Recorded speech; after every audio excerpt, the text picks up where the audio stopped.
Hello, beautiful people. You are live on a brand new episode of Ladies Digest, where issues in the world of women are discussed. Ladies Digest is proudly brought to you by AAU TV, the voice of higher education in Africa. In today's episode, we'll be discussing family planning. And according to the United Nations Population Fund, family planning is one of the 10 biggest public health achievements in the 20th century. It is also a very, very fundamental human right. It also helps in reducing the risk of poverty and also helps in the move for the gender equality. Remember, you can join us on our social media handles.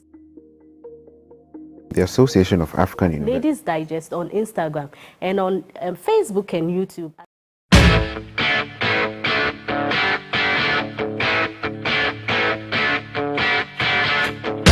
I can state for a fact that the older generation had an innate desire to study because they didn't mind to walk 3 kilometers to the library, sit down there, comb through and write their thesis. Mr. Chairman, can we point to one African leader who have denied his salary or ex gratia to the benefit of his or her country? Definitely none. References that were properly cited.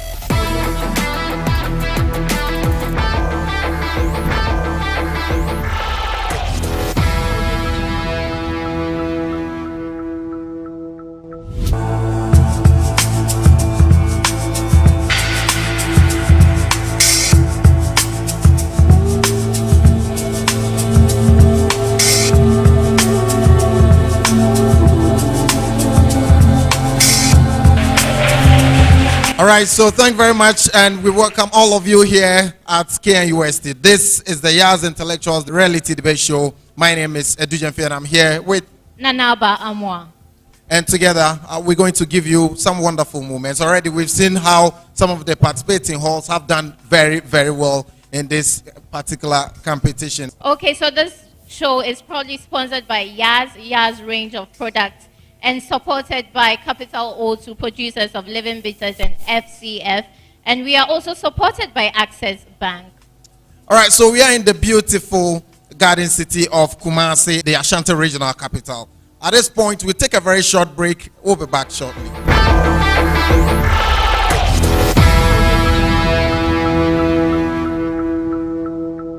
21st century design. Made with durable materials, bristles crafted to reach in between your teeth, flexible, allows easy control. Introducing Yaz range of toothbrushes, made for every pocket. For bulk purchases, call 0302 235294. Yaz toothbrushes, clean teeth, confident smile.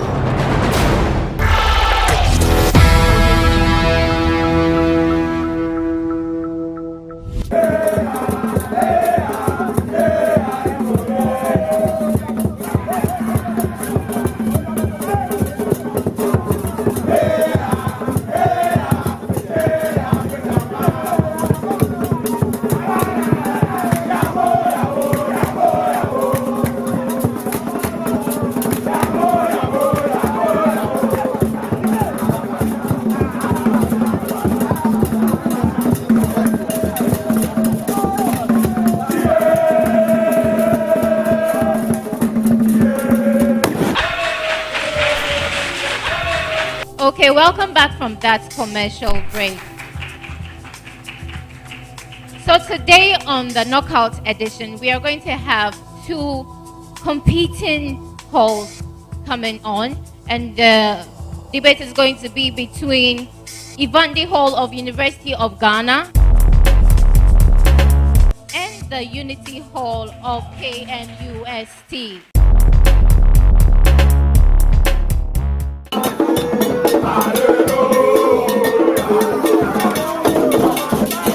The supremacism of continentalism in intellectualism is actually tourism. Kunti boys, you know the joke. In terms of academics, Kunti, as we all know, is a hall of power. We are full of power, and our unity is our strength. For more than 40 years now, we have been united no matter the storm. We are the continentals because we are best at everything. everything in terms of academic, sports, in everything. And we will show it at this competition. Why are we going to win intellectuals? Well, there's no doubt about it. The biggest hall in West Africa, with the only surviving Twin Towers. First of all, as our name suggests, Unity Hall, and so we're united.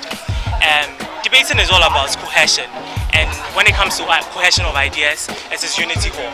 We are like a barrier, a threshold, and other halls will have to beat us in order to win this competition. And so far, I don't think there's any hall that would be able to beat us. So yeah, we are taking it. I know Unity Hall are going to be the maiden winners of this competition. Conti intellectuals.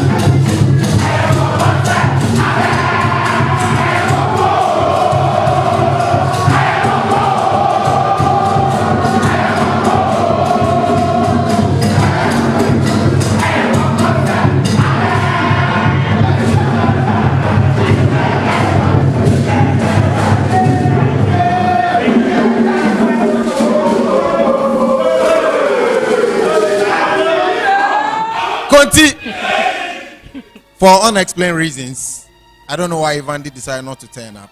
So, as part of our general rules, it indicates that any hall that fails to show up is automatically disqualified. But then again, Kabna, we still need to talk about the topic on which this debate is going to be held on, the increase in poor academic performance of students at the basic levels up to the tertiary institution is as a result of advancement of technology. Okay, so for our moderators, we have Professor Martin Owusu with us. We also have Professor Goski Alabi. And we also have with us here Dr. Osenu Adams.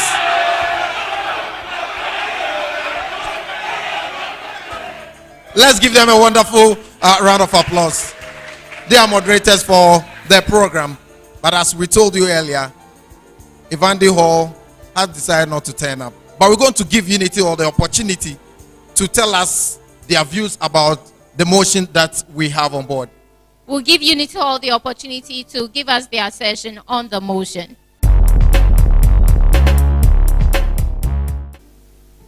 As the saying goes, there is no smoke without fire. Neither there is a problem without a cause.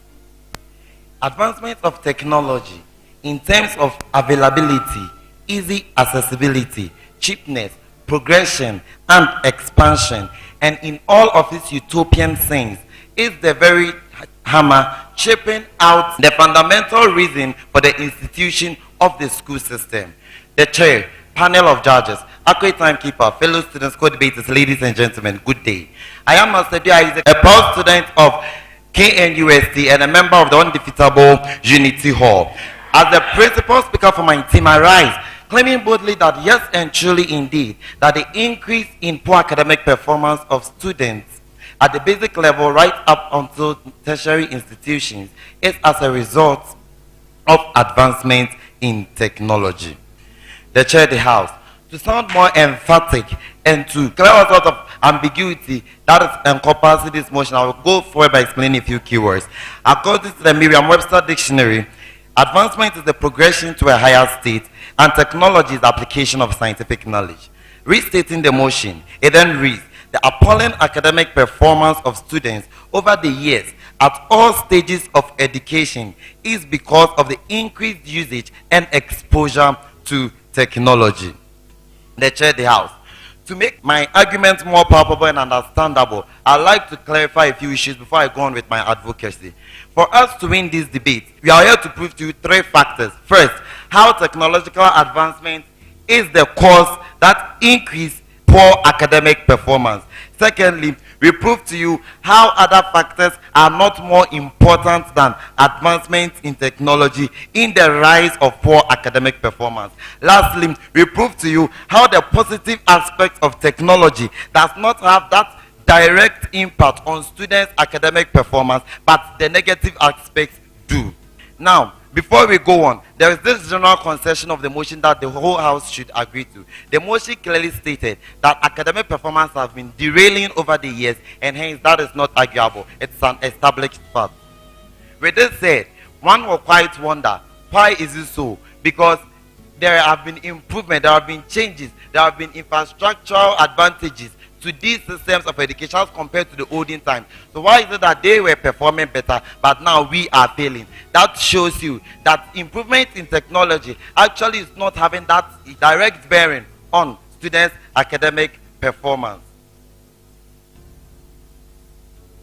Now, we agree to the fact that there are other causes of poor academic performance. Yes, but we tell you that these causes of poor academic performance were something that existed even in the olden times, and it also existed now. When you talk about infrastructure, when you talk about lack of money, resources, students studying under trees, and a whole lot, it was existent in the olden days, but still people were passing. Even our honorable judges during their times, these problems existed, but they've made it such high in the educational ladder. So that should tell you that if anyone wants this podium to tell us that there are other reasons why technology is not the main cause, we thought that those reasons existed, but never caused such a drastic drop in academic performance. But now, what is new in our system that was not in the olden times? And that is when we draw the missing line, that it is the advancement of technology, it is the rate at which technology has increased, it is the massification of technological goods that it has been made so accessible to people, and everybody now have technological things to their advantage. This is the very reason why people are failing in their academic performance, and prove to you why. Our first point, that advanced technological devices waste time. According to a 2015 CNN report, the average teen, spends a whooping 9 hours per day on the social media or on his phone. We should keep in mind that these are students we are talking about, and they have that time to pay to their books, to have leisure to rest, even for the next academic week.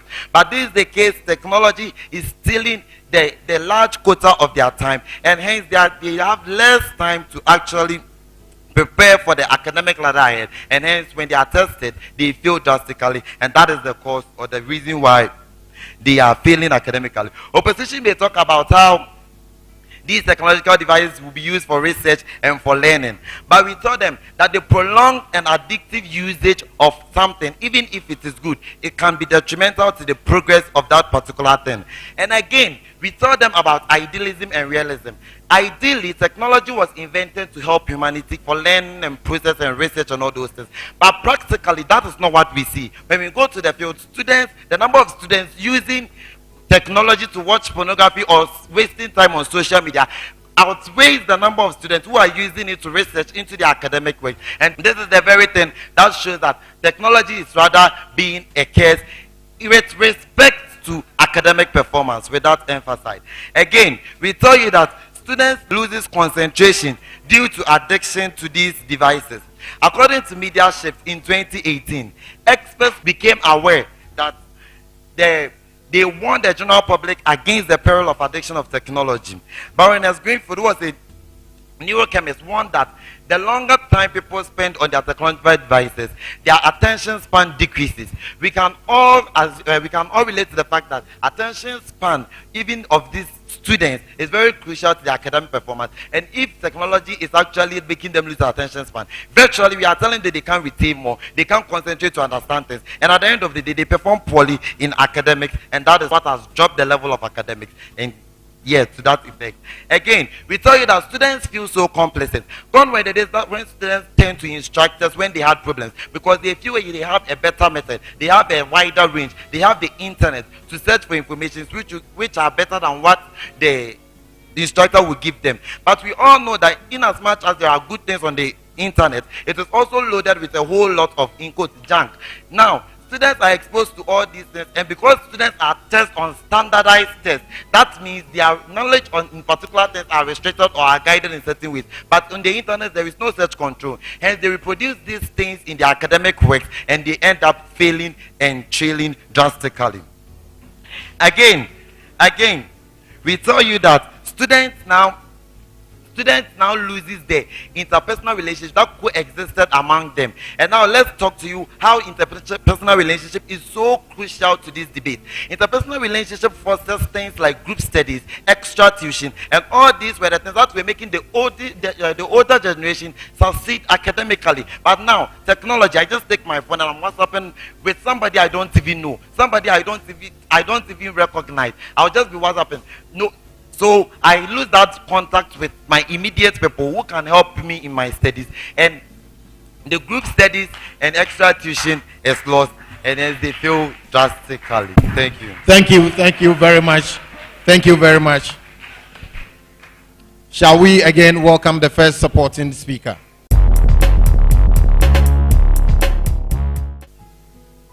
Distinguished panel members, ladies and gentlemen, all protocol duly observed.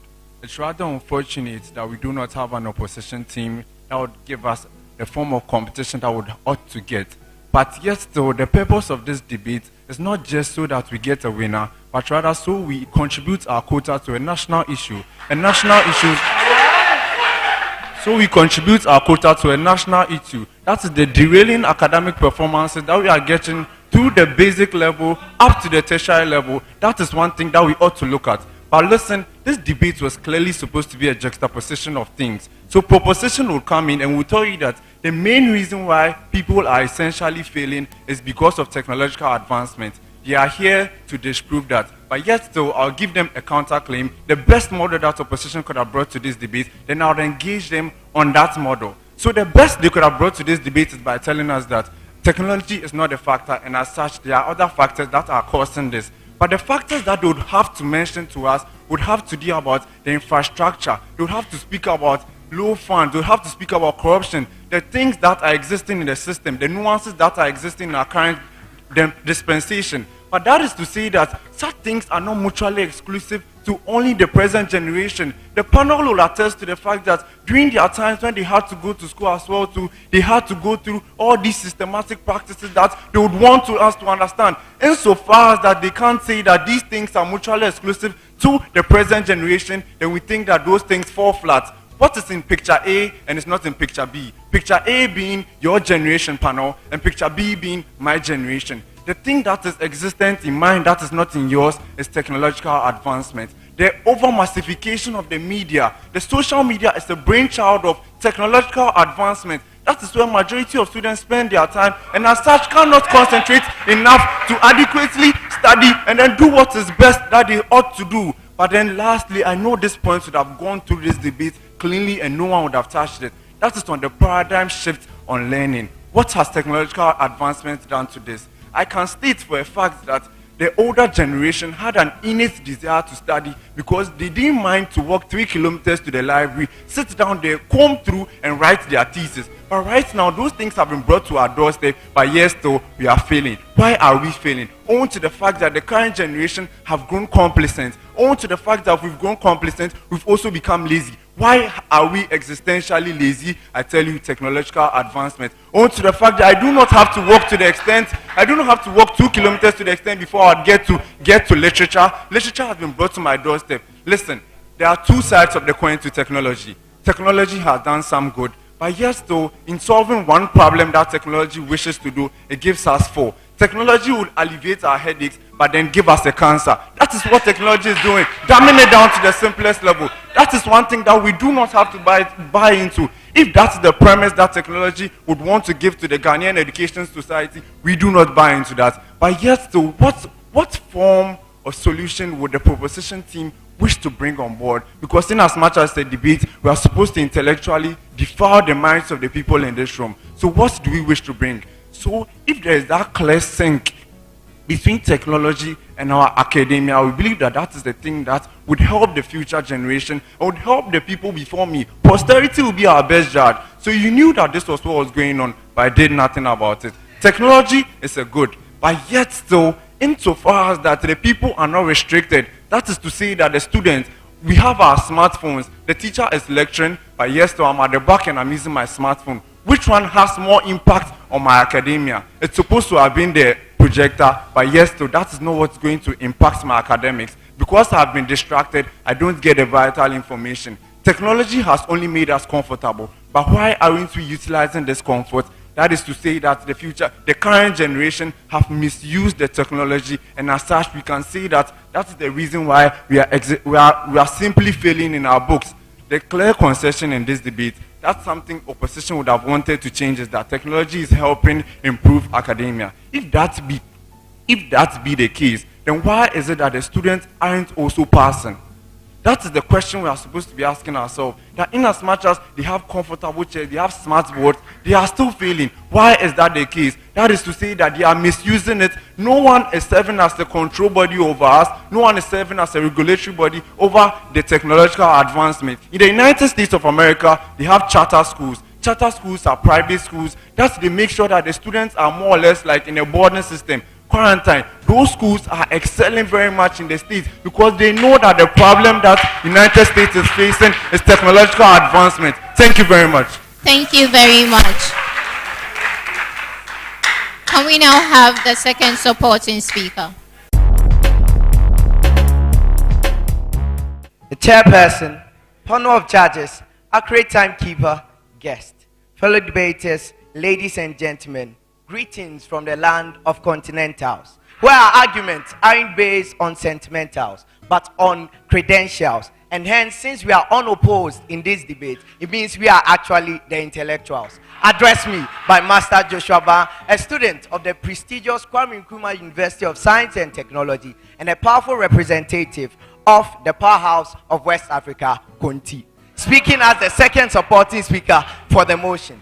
Panel, my side of the house reaffirms the narrative that the advancement of technology is the major cause of the decline in students' performance in these times. Why? Because just opposing these moments, these current moments from then, that's the past times, there's only one difference we see, which is the advancement in technology. Also, we say that it is only logical to conclude that this factor, which was absent in past times where students were excelling, and which is present in these times where students are failing, we can only logically conclude that it is advancement of technology that is solely to blame. These are the irrefutable points we raised, which we supported with substantial evidence. If you didn't get that, we stated clearly that 1, it limits the studying time and interrupts studies. 2, it prevents students from fully concentrating during classes and lessons. 3, we said it causes addiction to media. 4, we said it is a form of distraction. 5, we said it wastes the time of students. 6, we said it breeds complacency among students. 7, reduction of teacher-student interpersonal relationships. 8, promotes negative work habits and ethics. 9, it encourages laziness among students. 10, effect of advancement on technology creates a paradigm shift on learning. 11, decrease in ingenuity. Chairperson, panel of judges, all protocols observed. With all these points aforementioned, we agree that indeed the advancement of technology have been of some benefit to us. But will you take a pill that will help reduce your headache and rather give you cancer? This is the question which we ask, and this is the question which the panel of judges should actually consider. And this is why we stand and we say that we are unopposed, and we say that we have currently won this debate, whether there was a house or not. Thank you. I rest my case.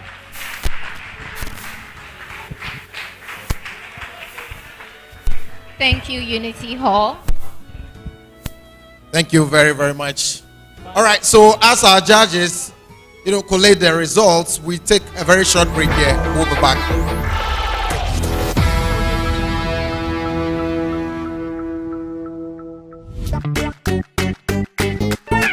I've got yes comfort. I've got yes confidence. I've got yes freshness. We've got yes protection. Ultra thin, wide wings and leak guards. Yes sanitary pads give you maximum comfort, hygiene and protection in a resealable pack. We've got yes protection. Yes sanitary pads. Maximum protection, maximum confidence. Don't worry, we've got yes protection.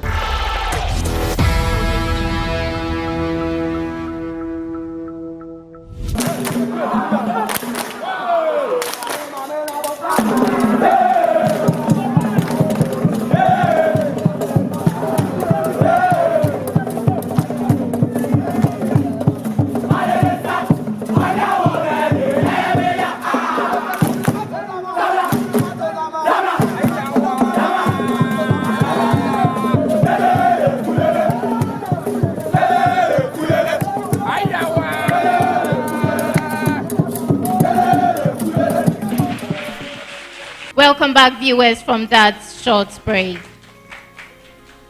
All right, so we're giving the opportunity to our moderators to have their thoughts on the issues raised by Unity Hall. Thank you very much. Once again, we've had a very splendid presentation. Your appearance alone tells so much. Indeed, they did admit that technology in Ghana seemed to be a major contributor to the poor performance, and they gave a catalog of reasons why they believe so, with some supporting evidence. What we didn't find was more of references. Many of the examples or support that they use were what we would call anecdotal evidence. But we believe that their presentation, though very, very good, could have been exceptional if they had used more of references that were properly cited, like we saw earlier on today. But as we sat there and we looked and listened to them, we appreciated the talents and abilities, particularly in respect of presentation skills. All of them did exceptionally very well with their presentation skills. We were actually wondering, the first presenter did a great job. The second and third speakers we had today were exceptional in the sense that for the first time we observed people speaking or rising to the occasion. They did not speak according to the written script. They did not speak according to what had been prepared, to the extent that we find in other ones, when the people were not even present, they spoke as if they were speaking to the people who were present. They also really spoke to the situation in many different respects. So we want to say congratulations, because that actually brought up the creativity in them, and it made it more real than staged. Once again, we want to say congratulations, your points were very well made. Thank you very much. Thank you very much, Professor Goskiala. Another round of applause for her. Yeah. Dr. Sandy Adams. Okay. I have little to add to what has been said. It's a problem of use of language and concord. Use of language and concord, which happens to be the backbone of your presentation. There were some few lapses here and there, especially with the principal speaker. Apart from that, they've done marvelously well. Thank you so much. All right, so at this point, we'd like to thank Unity Hall very much. And so they progress through to the next round of the competition. So congratulations once again to Unity Hall. Conti! We are very much grateful for your presence. And so on this note, my name is Sedujenfi, and together with Nanaba Amwa, we say thank you and bye-bye. God bless.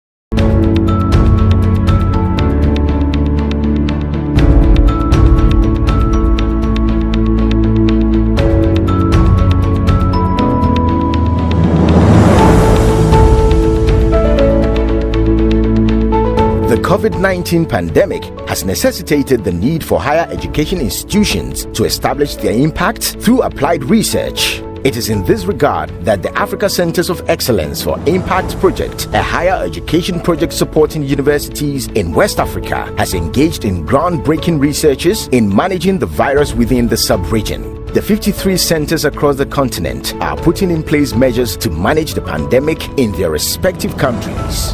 In Nigeria, the Africa Center of Excellence for Genomics of Infectious Diseases, ACEGID, at Redeemers University, in coordination with the Nigeria Center for Disease Control, was the first institution in Africa to successfully sequence genomes of SARS-CoV-2, which is the COVID-19 virus. This will strengthen surveillance for tracking mutations of the virus. The center has also developed a COVID-19 screening tool to measure individual risk level. Also, ACEGID seeks to use advanced genomics science to accelerate the production of a homemade vaccine against the virus. The West African Center for Cell Biology of Infectious Pathogens, WACBIP, a cell biology research center dedicated to the diagnostics of tropical diseases in sub-Saharan Africa at the University of Ghana, has also successfully sequenced genomes of SARS-CoV-2. This is a milestone in Ghana's response to the pandemic, as it will aid in the tracing of the sources of community infections in people with no known contact with confirmed cases. Other centers of excellence are contributing to knowledge on management of the virus through innovative research. Centers such as the Regional Transport Research and Education, TREC, hosted by the Kwame Nkrumah University of Science and Technology, KNUST, examined how the COVID-19 is spreading in time and into new areas, its impact on urban mobility, and the environmental effect of the lockdown. To support continuous teaching and learning in their respective institutions, the Africa Centers of Excellence are adopting innovative measures by moving classes online. Learning management systems such as Moodle, Sakai, Google Classroom, among others, are being used.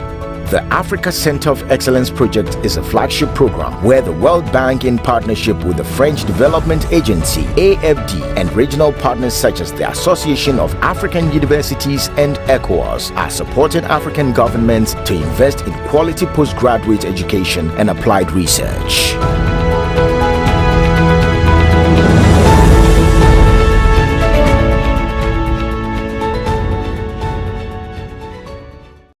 I'm here with the Association of African Universities Television, AUTV. I just want to say that without the media, you won't know what's going on in the world. Even with the media, you sometimes don't know what's going on in the world. So you need to tune in to the reliable sources who are really on the front lines, who can give you the information you need and give you facts, not conjecture, give you real news, not fake news. And this is the place to find it, AUTV. The voice of higher education in Africa.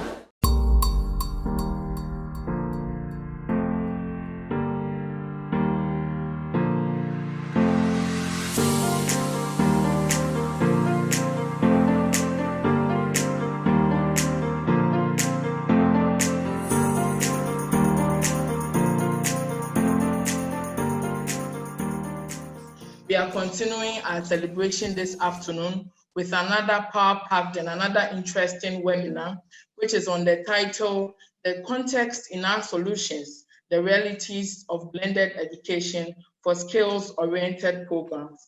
And basically this session would look at various aspects, including the digitization aspect within the technical and vocational skills space. We are looking at what efforts are being made, what have been the challenges, and how have they been able to overcome these challenges? What have been some of the successes chalked among a series of other things? So we want to warmly welcome all of you once again on behalf of the Secretary General of the Association of African Universities, Professor Etienne Ihuan Ehile, and the President of the AAU as well, in the person of Professor Orlando Kilambo. We want to introduce all of you.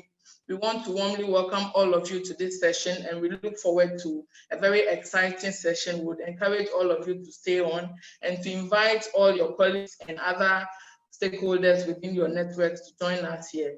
With that being said, I would like to call on Ms. Larissa Ojebek-Disu, who works with us here at the AAU, to introduce the speaker for this session. who is Mrs. Shelana Buama. If Larissa is ready, I would like to call on her to give us the bio and the profile of Miss Shelana Buama. Thank you so much. Can you hear me? Hello. Yes, please go ahead. We can hear you now. Thank you. Thank you, Felicia.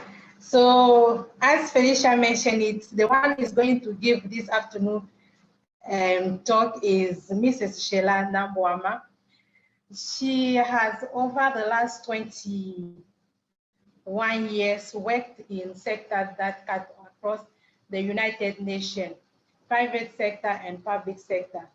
Her work with the public sector in Ghana started some 15 years ago when she worked at the Ministry of Finance and Economic Planning. Her career in education, however, started in 2014 when she joined the Student Loan Trust Fund as the CEO. At the fund, she worked closely with the AAU and other relevant stakeholders to address existing barriers to accessing higher education financing in Ghana.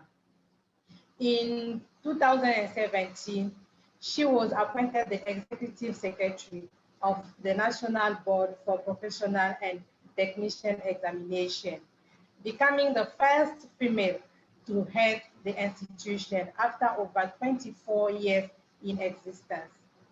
Her participation in education extends to her role as board members in the following educational institutions: University of Unity and National Resources, West Africa Examination Council, National Accreditation Board, National Council for Curriculum and Assessment.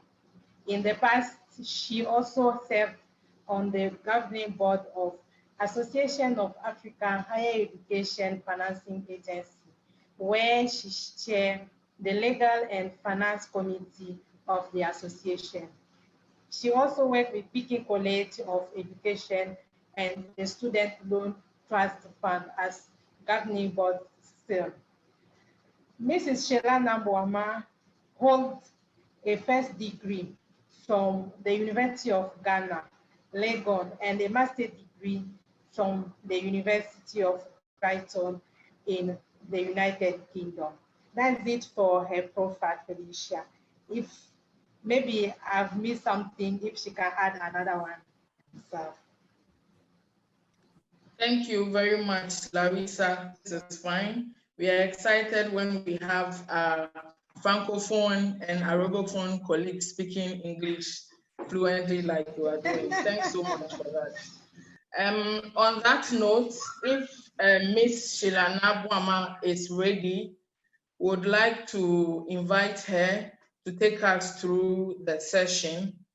And we are very hopeful and we are optimistic, and we know we are going to learn a lot from this session. We are going to listen attentively to you, and then afterwards, when there are questions from the participants, we will take it and you will respond to that. So thank you very much. I would like to hand over to you to continue from here. Thank you. Good morning, everybody. Thank you very much for the kind words during the introduction.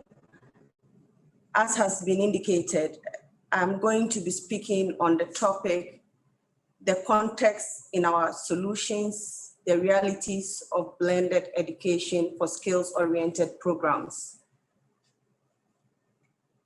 And whilst we try to sort out the slides, let me take the opportunity to say a very big thank you to the AAU for the opportunity to share our experiences today. This platform is aimed at promoting continental sharing and learning with colleagues and stakeholders. I wish to extend good wishes to AAU on its 53rd anniversary. We are happy to be celebrating with you. We are also happy that after participating as guests in many of the past AAU events, this year we join not just to consume information from diverse presenters, but to share our perspectives. 2020 will always be remembered for COVID-19, and words such as lockdown, Zoom, new normal, blended learning, disruption, and many other such words that came with the terrain. Disruptions are good at taking us out of our comfort zone and challenging us to adapt by doing things differently. The good news is we have the capacity to learn pretty quickly when it borders on our survival. Be commended for dedicating its 53rd session to the critical issues of digital transformation in African higher and tertiary education. I will be focusing on the sub-theme, the context in our solutions, the reality of blended education for skills-oriented programs. Players in the skills sector have had many daunting moments, having to deploy a largely practical programs within a COVID-19 era and its associated distancing protocols. The experiences and examples I would share are largely informed by my role at NAPTEX. Having said that, let me run participants through an outline of my presentation. I will talk about NAPTEX briefly. I will talk about some of our experiences before COVID-19. I will talk about our digital innovations that we had to take up during the COVID season and now. I will talk about ongoing digital solutions. We would also look at some of what are our experiences now that we are having to live with COVID, and what are the emerging areas of capacity that we would need to be able to deliver digitally or blended. NAPTEX regulatory responsibilities over the delivery of higher national diploma and diploma programs in Ghana. We also administer high-stake examinations in the general subject areas for the technical and vocational institutes across the country. Annually, we would do a number of examinations and assessments. We are largely found in the Certificate 2 examination space. We would have our diploma and higher national diploma assessments. Players in Ghana are aware of some reforms that are underway in the educational sector. A commission has now been established to take responsibility for the new institution is responsible for TVET. The new institution responsible for TVET is the Commission for Technical and Vocational Education and Training. The Commission for Technical and Vocational Education and Training is part of new laws passed under the Education Regulators Bodies Act 2020 Act 1023. Two TVET delivery bodies have been merged to streamline and harmonize the delivery of TVET in Ghana. We are going to now look at the digitalization efforts of NAPTEX as it put in place before the COVID-19, during COVID-19, and now what we are doing to be able to cope with the new normal. I would be talking about digital transformation within the context of this framework. Digital transformation is the adoption of digital technology to transform services or businesses by replacing non-digital or manual processes with digital processes, or replacing old digital technology with newer digital technology. Attempts to go digital at NAPTEX started some 4 years ago. The motivation at the time was driven mainly by our desire to offer stakeholders efficient, convenient, and practical solutions. We also wanted to use digital solutions to offer cost-effective options, to improve on our assessment accuracy, to improve on our timelines for delivering results, and to align with the expectations of our candidates. We also deemed it relevant to remain resilient in a fast-moving digital future. However, irrespective of the good intentions for digital solutions, we made very weak progress in our initial attempts. Some very important lessons were learned from the not too positive experiences. The initial effort was largely unsuccessful because of some of the following factors. Existing workforce operational capacity in IT was low. The degree of workplace culture was highly manual. The operating environment, examination is also generally a very, it's not highly driven by technology, and the candidate capacity, as many of us would know, to use online solutions is also something that affected our initial desire to roll out online solutions. Considering how capital-intensive digital solutions can be, it is important to be sure of the existing workforce capacity and workplace culture with regards to IT before the financial investments are made. Learning from our previous experience, we are approaching the re-engagement efforts differently now. In the area of high-stake exams, we would usually have 3 main examinations in a year. We are attempting to go digital slowly in some of the areas. And we are doing this now through a collaboration.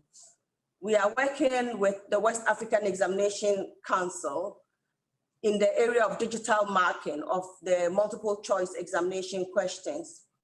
What this is offering to the team at NAPTEX is capacity building and also smart digital solutions. So even though we haven't made the investments ourselves at NAPTEX, the collaboration with WAEC is giving us opportunity to use the digital e-marking solution and to also build confidence and knowledge so that when we have our own, we would do it better. We also, based on our previous attempt that was weak, decided to go at it differently. Previously, we brought in an IT firm to give us a solution. And because of the workplace culture and the workforce IT competencies, we had a lot of what I would call weak progress. What we are doing now is to have our own in-house IT team. Our team at NAPTEX has diverse expertise. Some have software networking expertise. And they are spending time to understudy our operations, working closely with the heads of departments, and helping us to build our digital solutions at NAPTEX. So far, some of our solutions are ready, and they have been subjected to the relevant stakeholder validation. Going forward, we know that there's still a lot to be done in the area of building capacity to be able to deploy online solutions effectively. We would need capacity along the value chain of our examinations, and we would need capacity in development and online test items. We would also need some online assessment capacity, and we would need the candidates who are going to be taking the examinations to also have ICT skills to enable them gain confidence before they go to take an assessment. Because we don't have the capacity right now to administer high-stake examinations online, we waited for the COVID restrictions to be lifted. And so this year's exam did not come on in March as was expected. It came on around July, August, where the lift down was given. We used the regular COVID protocols to run the examinations. So the spacing, for example, was improved. We would have a 1 meter spacing and we would reduce the number per invigilator from 1:30 to 1:20. We would give out sanitizers and have them at vantage points. We had face masks, and then we had all the other protocols observed to give the candidates comfort that everything was fine. Like I said, technologically driven examinations are not feasible now because for many reasons, including capacity and equipment constraints. At the higher national diploma level, we are guided by the vision of the African Union Commission as captured in its digital transformation strategy 2020 to 2030, which requires an integrated and inclusive digital society and economy in Africa that improves the quality of life of African citizens, strengthens the existing economic sector, enables its diversification and development, and ensures continental ownership with Africa as a producer and not only a consumer in the global economy. This is quite important as we deliver diplomas and higher national diplomas seeking to join the world of work. So the mindset of also producing digitally informed products is as important as consuming or utilizing digital solutions to deliver efficient services. Before COVID-19, the big issues that we're working on was for us to take measures that would continue to improve quality aimed at delivering good technicians. We understand that the quality we deliver is our strongest communication tool for the skills market. With the disruption of COVID-19, we had direction from our governing board to engage with some of our key stakeholders on the way forward. The consultation was largely aimed at improving the quality and that the COVID experience should not dilute the work we are doing. Many of you who may have encountered the HND would know that the HND has a very practical, intensive requirement in its curricula. This presented an additional challenge to grapple with in the midst of COVID. The HND competency-based training programs, for example, has a requirement of 80% of the program as practical and 20% of it as theory. And the regular HNDs would have 60% of the programs to be practical and 40% of the programs would be the theory. This peculiar requirement for the NAPTEX HND meant that with the easing of the COVID restrictions, sometime in June 2020, we needed to be innovative to ensure that our high practical training requirements are not diluted or entirely lost on the candidates.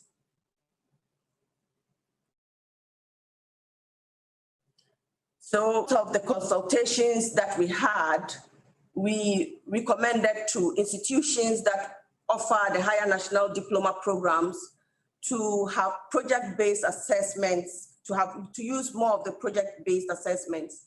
We also encourage them to use community small and medium scale enterprises for practice with close supervision from the schools to ensure that the quality of the engagement remains good. Where applicable, the on-site practicals were still recommended with the relevant protocols in place. I can't keep repeating how much the governing board and the stakeholders were particular about ensuring that quality was maintained irrespective of the disruption that has happened. What the disruption is teaching us, in addition to the fact that it is disrupting our life, is that candidates undergoing training now without digital competencies would face challenges in their labor market. We must also consider equipping our current trainers and facilitators to incorporate digital skills dimension into their content delivery. We are going to consider reviewing our existing curricula to include in all programs the digital skills, opportunity for critical thinking, problem solving. Our existing curricula already has areas and focus for communication skills and entrepreneurship. But again, with the kind of experiences we are having, we have to look at the delivery approaches that would enhance the communication and entrepreneurial skills in the curriculum we deliver. In the area of HND, where we offer assessment certification services to technical universities and university colleges that offer higher national diploma programs, our in-house team is supporting us to digitalize some of our existing manual operations.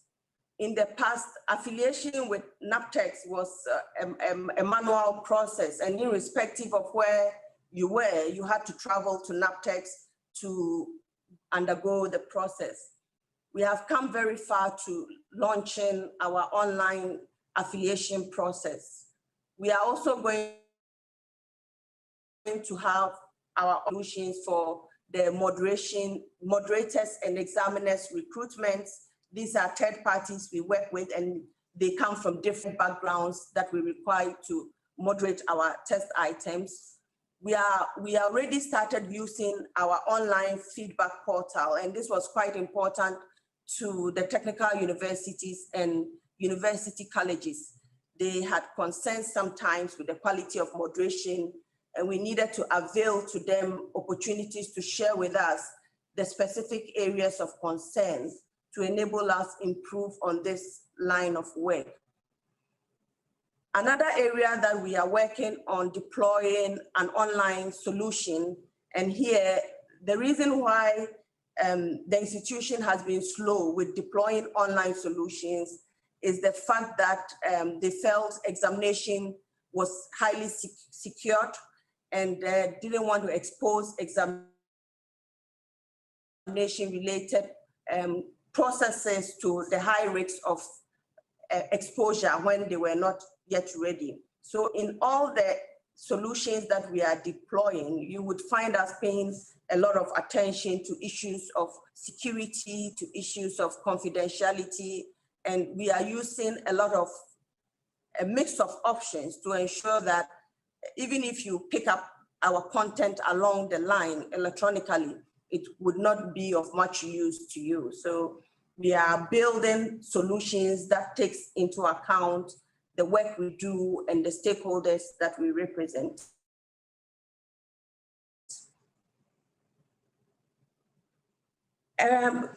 With the new normal and the experiences and what we are learning from it, we know that we need to be reskilled in areas that we hitherto did not have. And so some of the areas that we would find useful going forward as we continue to deploy online solutions would be a capacity to do IT audits, especially at the back end, so that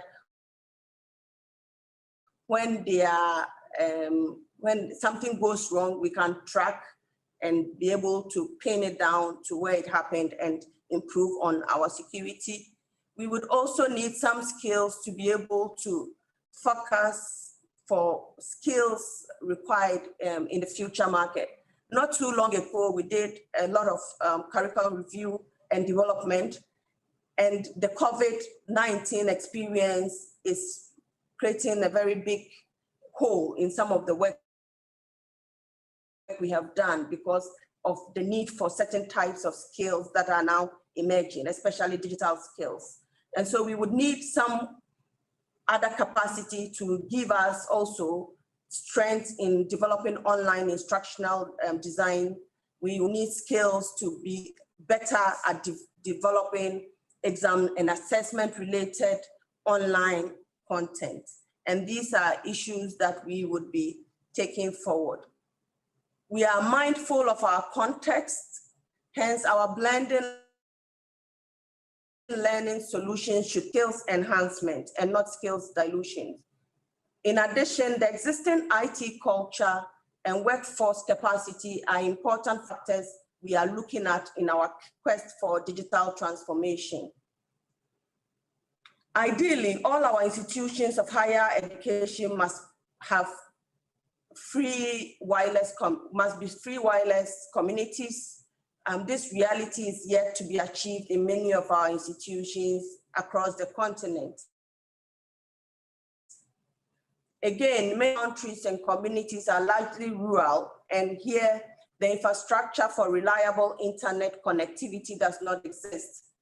The financial capacity for the candidate to afford the enablers, example, the laptop, the data, are still a big barrier that we must continue to avert our mind to as we stream different options between online and offline.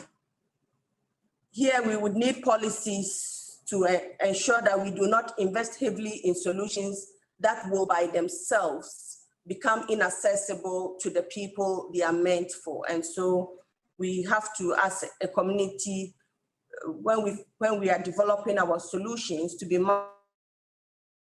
mindful of our context and with respect to the institution, but receiving services from us. In conclusion, COVID-19 may have disrupted our normal. The pandemic has forced some of our institutions to make emergency decisions on digital solutions. In keeping true to the vision of the AU Commission, we must not only consume, but also be mindful of the need to train people who can also produce technologically driven solutions. We must do all this with quality, capacity, and planning in mind. Thank you very much. Thank you very much, Mrs. Sheila Nabuama, for that insightful presentation. I think you made mention of some key things. And one thing that I picked, which I liked, had to do with the fact that your institution had the attempt to go digital 4 years ago.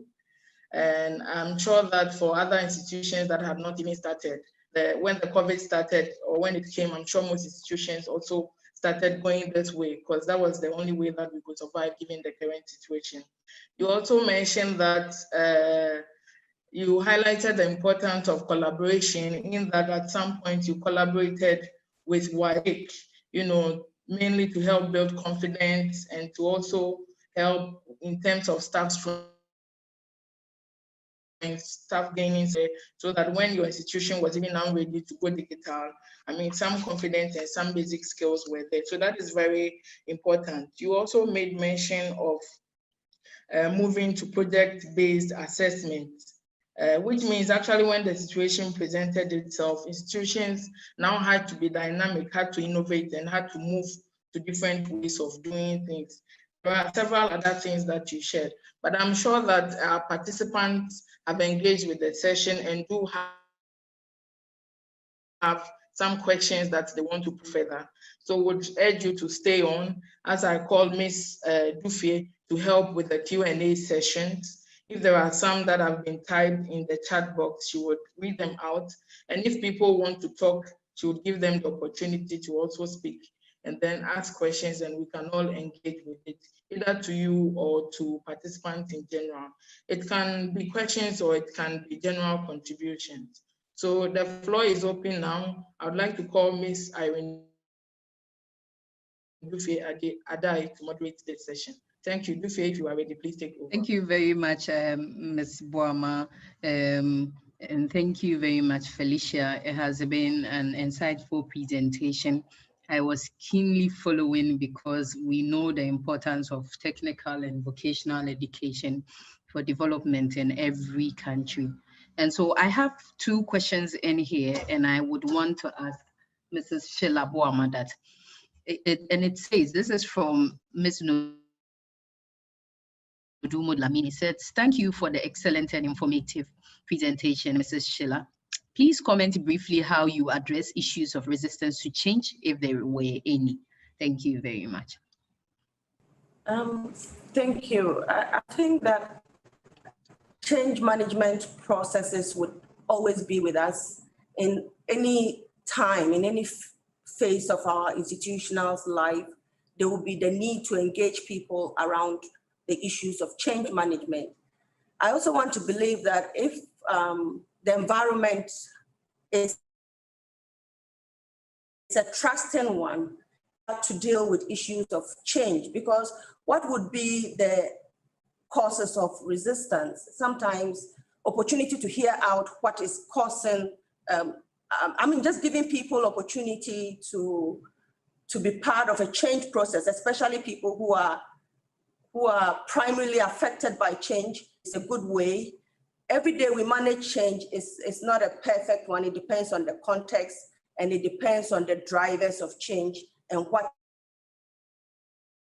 the intended outcomes are. But I think that overall, if it is done within an ambience of inclusiveness and trust, it may be a better change management vehicle, and people would own it and be excited about it. All right, Mrs. Wama. So there is this question by Dominique, and Dominique wants to know if there is any national policy regarding countrywide Wi-Fi or internet connectivity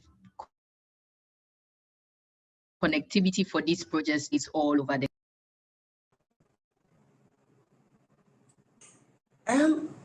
I think that for the purposes of this presentation, I don't have an answer right now as to the capacity of wireless. I drive through University of Ghana every day because I don't live too far from there, and I am myself a student of the University of Ghana.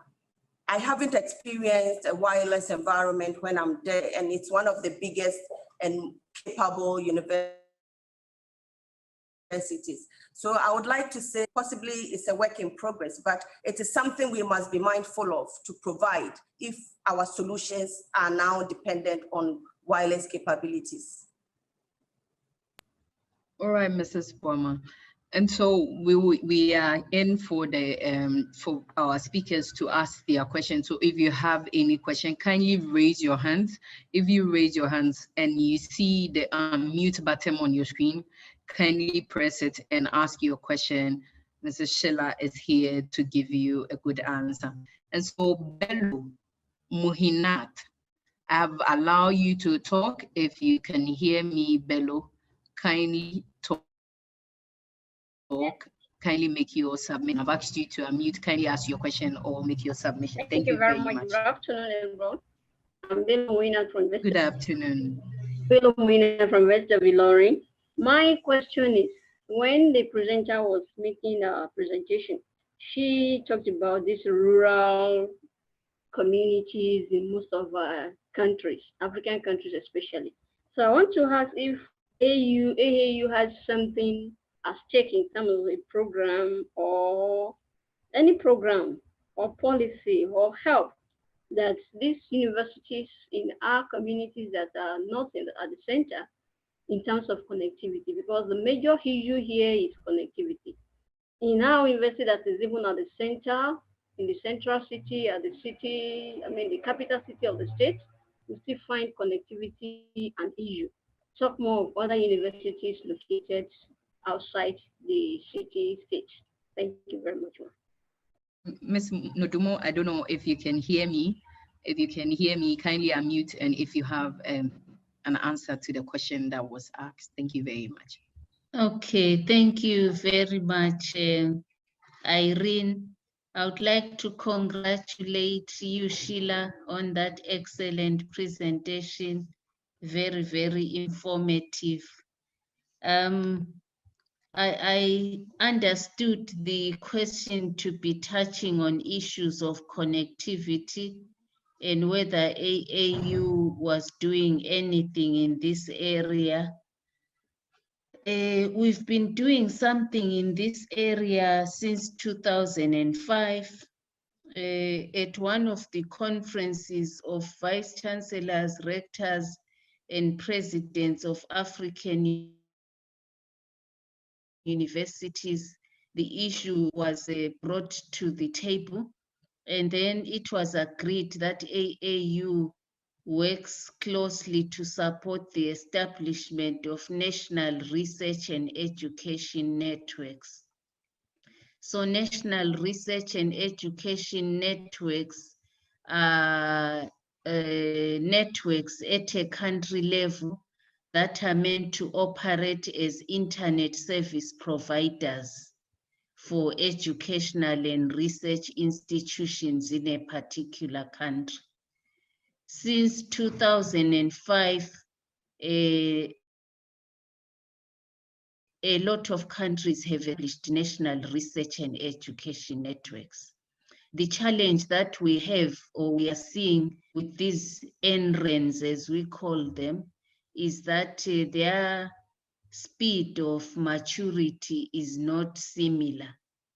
There are some countries that have achieved or been able to mentor, support their NRENs to a level that the NREN has effectively connected all the educational and research institutions in a country.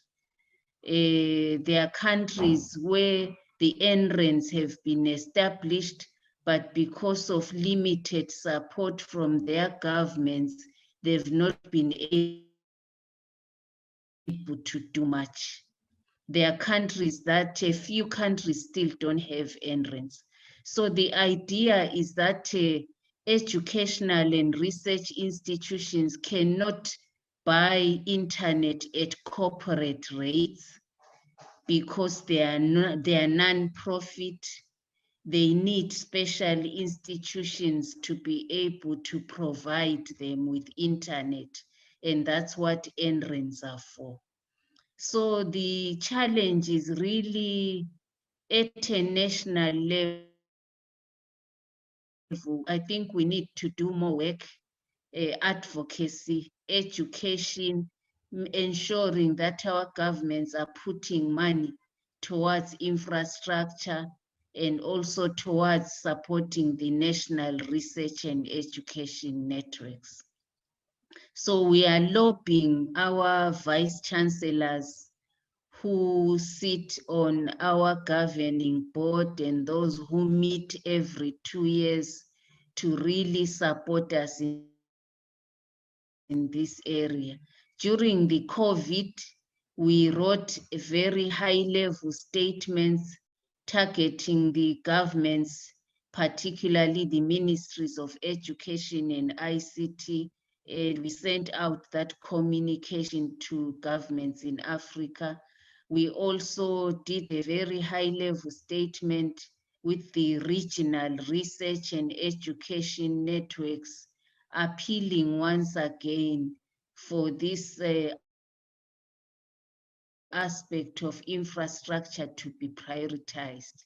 It's a big problem, but I think together we can solve it.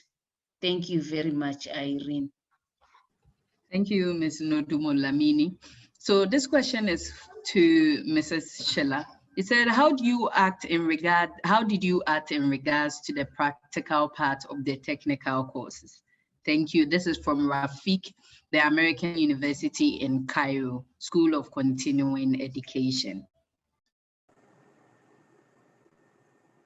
Thank you very much, Rafik. Like I indicated, when the restrictions were lifted, the Governing Council of NAPTEX met, and one of the issues that was engaged in their mind was how to supervise practical, or how to deploy the practical components of the higher national diploma within this environment. We were tasked to engage with the stakeholders. So we had a cross-section of consultation with some of the students affected. We engage with the private university colleges that offer higher national diploma programs. And we engaged with the umbrella body for the technical universities. And there was a lot of information from these groups of people on where the gap was and how far they were or how close they were to the end of the semester. Based on all the consultations, we agreed that for the nature of the programs, you could not avoid the practical components. So for those that had to, for instance, the lab technicians that had to go on internship at industry, we expected that to still happen with close supervision and with observance of all the COVID protocols. Remember that these were the times when the lockdowns had been lifted. And so there was some amount of movement going on in Ghana. And for the assessment, we did not encourage or we did not accept multiple choice questions in the higher national diploma assessments. We would rather they did project-based assessments to demonstrate their knowledge rather than a multiple choice. So again, that was some of the decisions that were made after the consultation with the stakeholders. We just had to wait for the restrictions to be lifted for work to continue under supervision and in compliance with COVID-19 protocols. We didn't have the opportunity to deploy full online solutions, even though during the lockdown, some of the institutions tried to engage their candidates online. When we engaged with the students, many of them complained about access, connectivity, and all the cost of acquiring the equipment and what have you. So we just assumed that that was just adequate content to keep them going, but they were given opportunity after the restrictions to come and undergo the program as designed. All right, thank you. So I'll take one or two comments from the panel, the panelists, and then this is what they say. From Engineer Hamzat, he said, why are African countries not paying attention to TVET when we want to develop technologically? And Dr. Ifeoma is saying this presentation is indeed insightful. I'm particularly interested in TVET. Thank you very much. This is from Dr. Joyce Okai. He said, communication skills as a subject in TVET is underemphasized, yet it is also a practical subject. How best can we encourage our students and teaching staff that it is a skill for the future? I think this is something that I touched on in my presentation, and it's something that exists in our current HND curriculum, except that we ourselves have noticed that there is some need for revision and improvement. And so I indicated that I want to believe that in terms of context across Africa, we are not very, very different, or we are not very far apart. And so some of my observations may be equally true for you in Nigeria or in Egypt and what have you. So after this experience, when we settle down and we go back to the drawing board, we will have to look at making these programs sharper and more relevant in the context of the future of the candidates that we are training. All right, thank you. So Omojola Awususi, you have your hands up. I am asking you to unmute. If you can see, kindly unmute and ask your question or make your submission. Omojola, thank you. You have the floor. Please go ahead. So thank you very much. I'm Dr. Omojola Awususi from Nigeria. I'm a retired university registrar. I want to start by congratulating you on this 1 week anniversary. AU has imparted so much on the African universities, And since the advent of COVID-19, ordinary people in university system, particularly in Nigeria here, have benefited immensely from your interventions, particularly this regular webinar that you'll be holding. I want to thank you. I enjoyed the presentation of Sheila, and I want to commend her for that wonderful presentation. But in Nigeria, we have this ongoing controversy, or do I call it conflict, between certification in vocational and technical education. In Nigeria, 2 certificates are prepared by polytechnics. ND, National Diploma, you go into the polytechnic for 2 years, and you go into the industry for 1 year, and come back for the other 2 years, and you obtain National Diploma. But the issue, theoretically, we say that the HND is equivalent to university degree. But in the industry, even in the public sector, the holders of these certificates are paid at a rate lower than the university graduates. The other issue is that they are no longer as competent as they used to be, because technical education has not been taken serious at the high school. So people assume that they are not as proficient as they used to be. That's even a different thing. I want to find out from Sheila, in Ghana, is there discrimination? Are you discriminating between graduates or universities and holders of these diploma degrees? And what happens in terms of, is there any differentiation in wages when they go into the industry? And finally, I want to find out that, is there any, do you also think that their training is as effective as the training in the university system? Do you think that employing them and giving them jobs that you get more results? In the past in Nigeria, there are professions, or maybe some training in accounting system. Those who went through the technical education, they get satisfied in professional bodies faster than those who finish for university system. And then to register for maybe ICANN, Institute of Chartered Accountants of Nigeria, or even current, that's Council for Registration of Engineering Practice. But it's no longer so now. But more importantly, that controversy is there, and it's affecting enrollment into higher institutions. In Nigeria in 2018-2019, 1.8 million candidates took what we call the Unified Tertiary Matriculation Examination. Out of these, about 650,000 were admitted, and out of the 650,000, only 96,000 were admitted into the polytechnic system. And the College of Education were even much, they were lesser. So the idea is that when somebody now wants to go to higher institution, the first choice is that people want to go to university, and secondly, they want to go to polytechnic. Only a few want to go to College of Education. I want Sheila to look at it. The pipeline from this technical education, how is it in Ghana? Do candidates still want to go on with this training, and in what is the situation in the industry? I want to thank you for listening to me. Let me start by emphasizing that you wanted some of these areas we are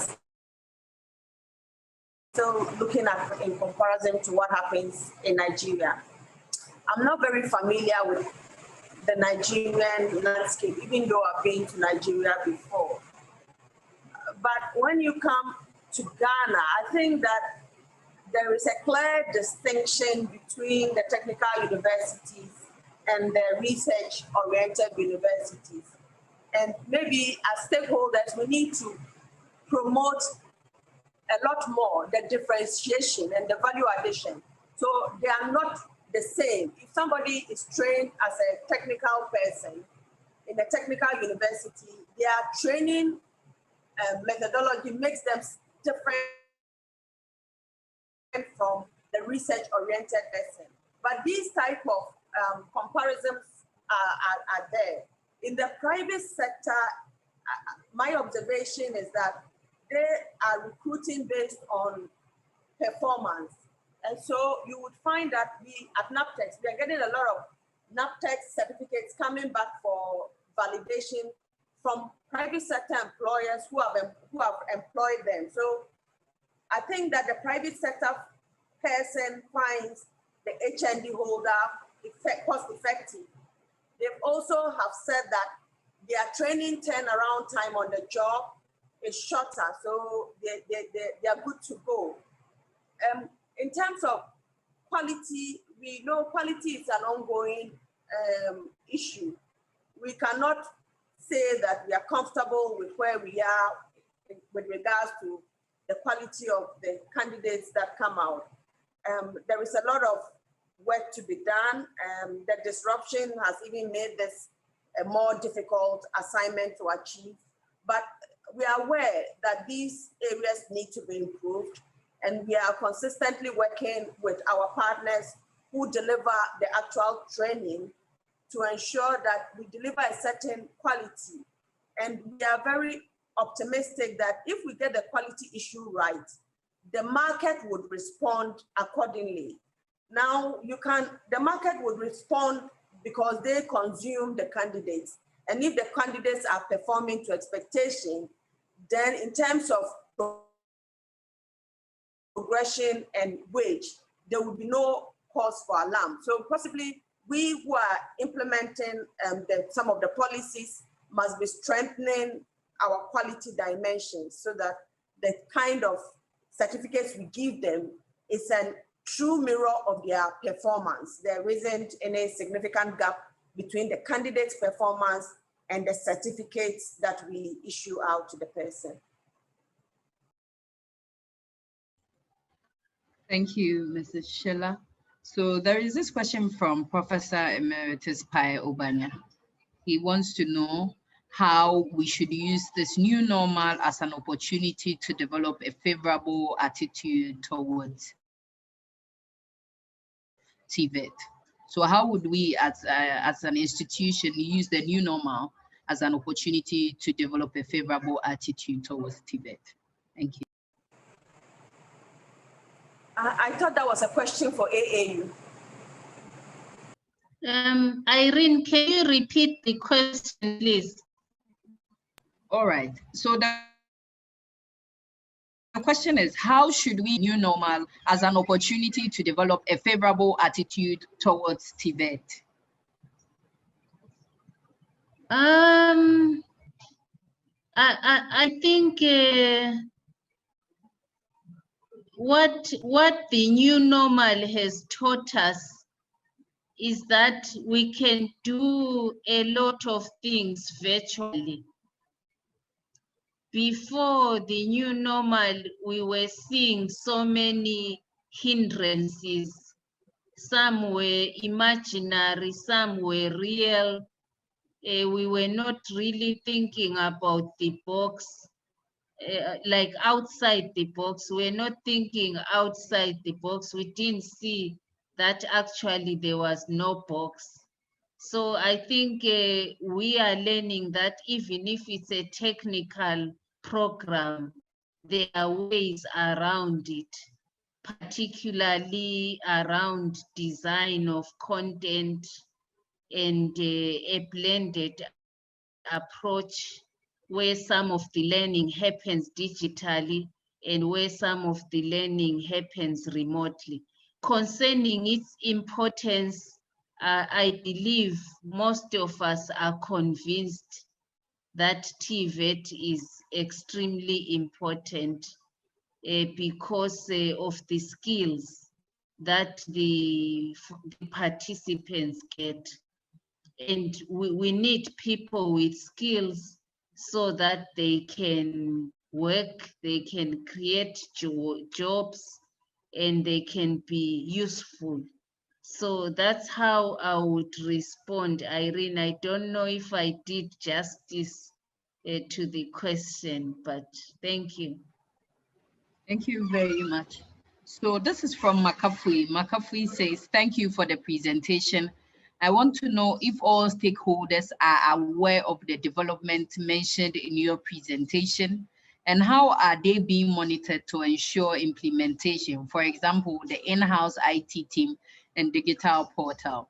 Makafui from Accra Technical University. So this one is for you, Ms. Sheila. Thank you. So the online solutions, like I said, are developed in-house to be consumed by our stakeholders. So if you want to affiliate with us, for example, you would now be able to go on our website and start the process. This is from Bonaventura. I said, dear Sheila, thank you very much for your presentation. Industries are facing many challenges, and some lost their capacity to accommodate students during internship and industrial attachment program. What were planned by the colleges in order to help the universities? Thank you very much. And over to you, Mrs. Sheila. I'm not very clear what the import of the question is. Can you repeat that? Okay, so I will take it again. He said, thank you very much for the presentation. He said, industries are facing many challenges, and some lost their capacity to accommodate students during internship and industrial programs. What were planned for colleges in order to help these students? I think normally this is a question that would be better answered by the institutions that are offering the HND directly. So we would expect that the internship and the practicals are not diluted, and they would use their partnerships and collaborative efforts to make sure they are getting placements for their candidates. Yes, a lot has happened with industry, but like I said, one of the innovations that we recommended was the use of small and medium scale enterprises. We all know that when we talk about industry, everybody is thinking about the Unilever, the big multinationals. But in our local communities, there are a lot of industries that would provide very good hands-on opportunity because they themselves don't have a lot of the labor force. And if you go there for purposes of learning, you will also be a helping hand to the job. So I think that depending on the collaborative or the partnership that the institution, the individual technical universities or university colleges have with the enterprises or small and medium scale businesses in their community, they will be able to address this. But from NAPTEC does not go out of its way to get placements for candidates. So we don't get ourselves involved in that. All right, thank you very much, Mrs. Sheila. I would hand over the rest of the session to Mrs. Kwabeji to give us the closing.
disappointed you. It is only 10 minutes remaining, and each of them has been telling you what you know is supposed to be the answer ever.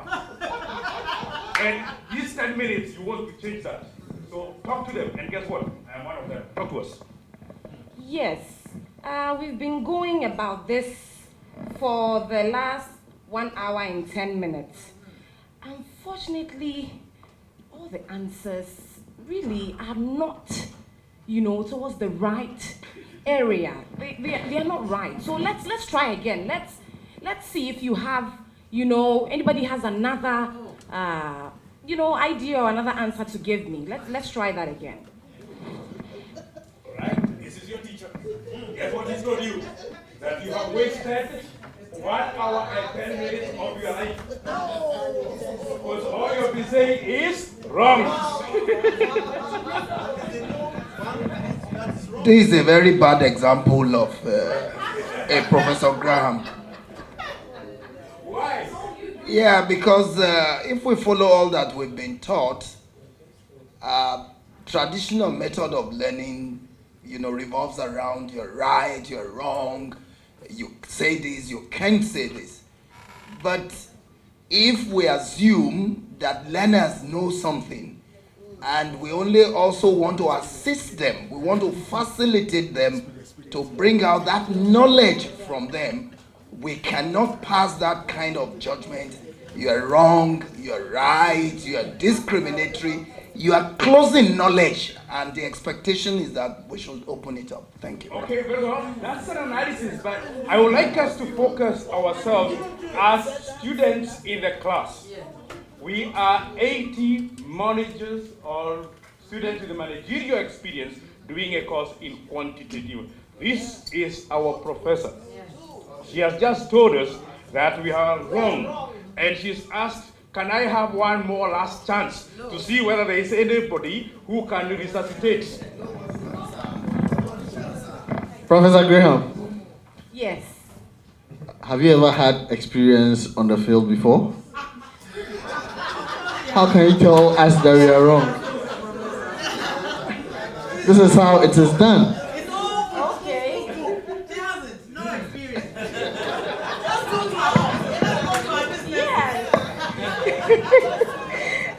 Okay, Prof. Yes. So, well, I think we've tried our best. Okay. So, can we postpone? Perhaps next week when we go back home, we'll try and then solve it again and bring you a better answer. Is that okay? Professor Graham. Yes. Me, I'm confused though. Is there a way that you can provide us a solution to this problem? Can you email it to us? What's the mood of? And my secretary will print it out. I'll make Yes, it Professor Graham. Print it all the Yes? Yes. Now, Prof, you have been interacting with the, what was her name? With Janet. No, this is before Janet. This is before Janet.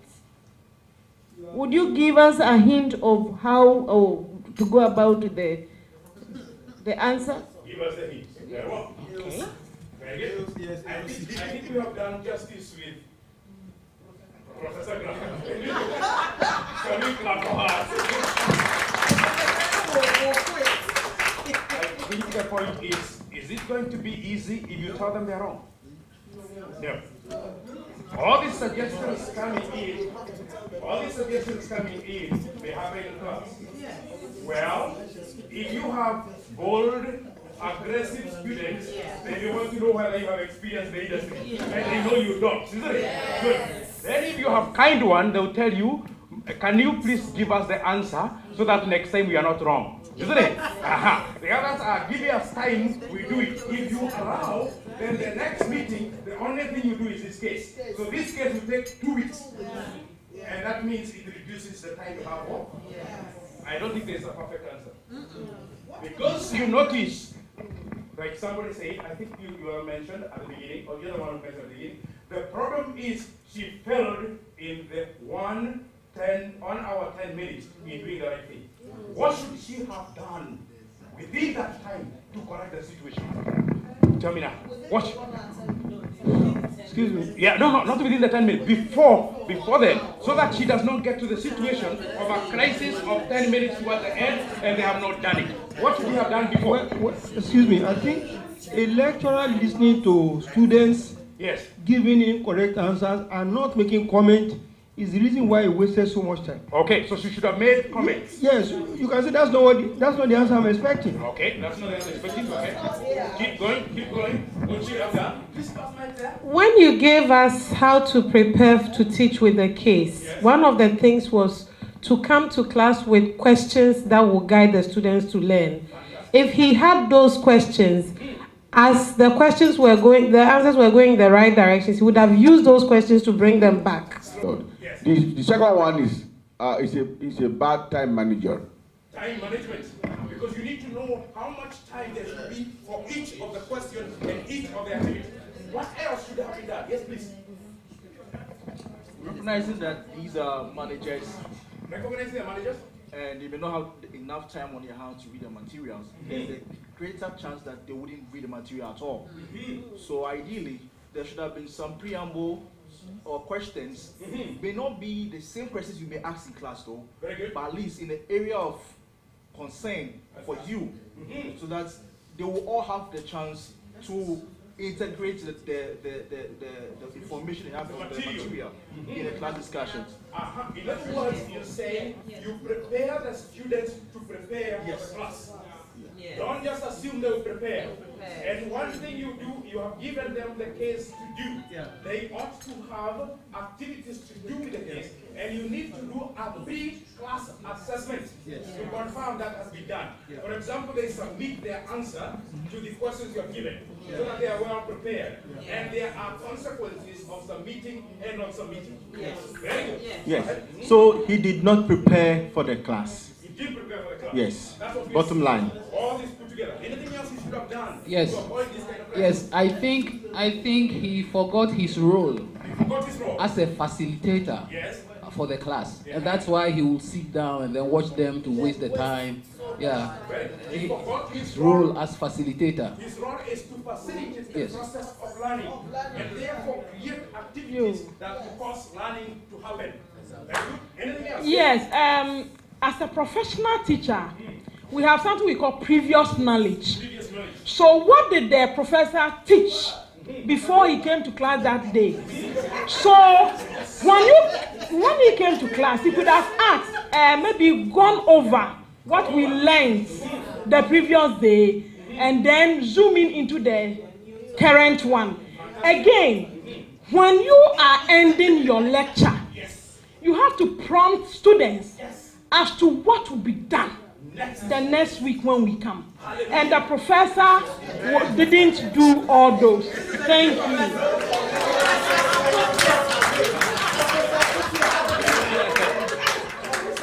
Okay.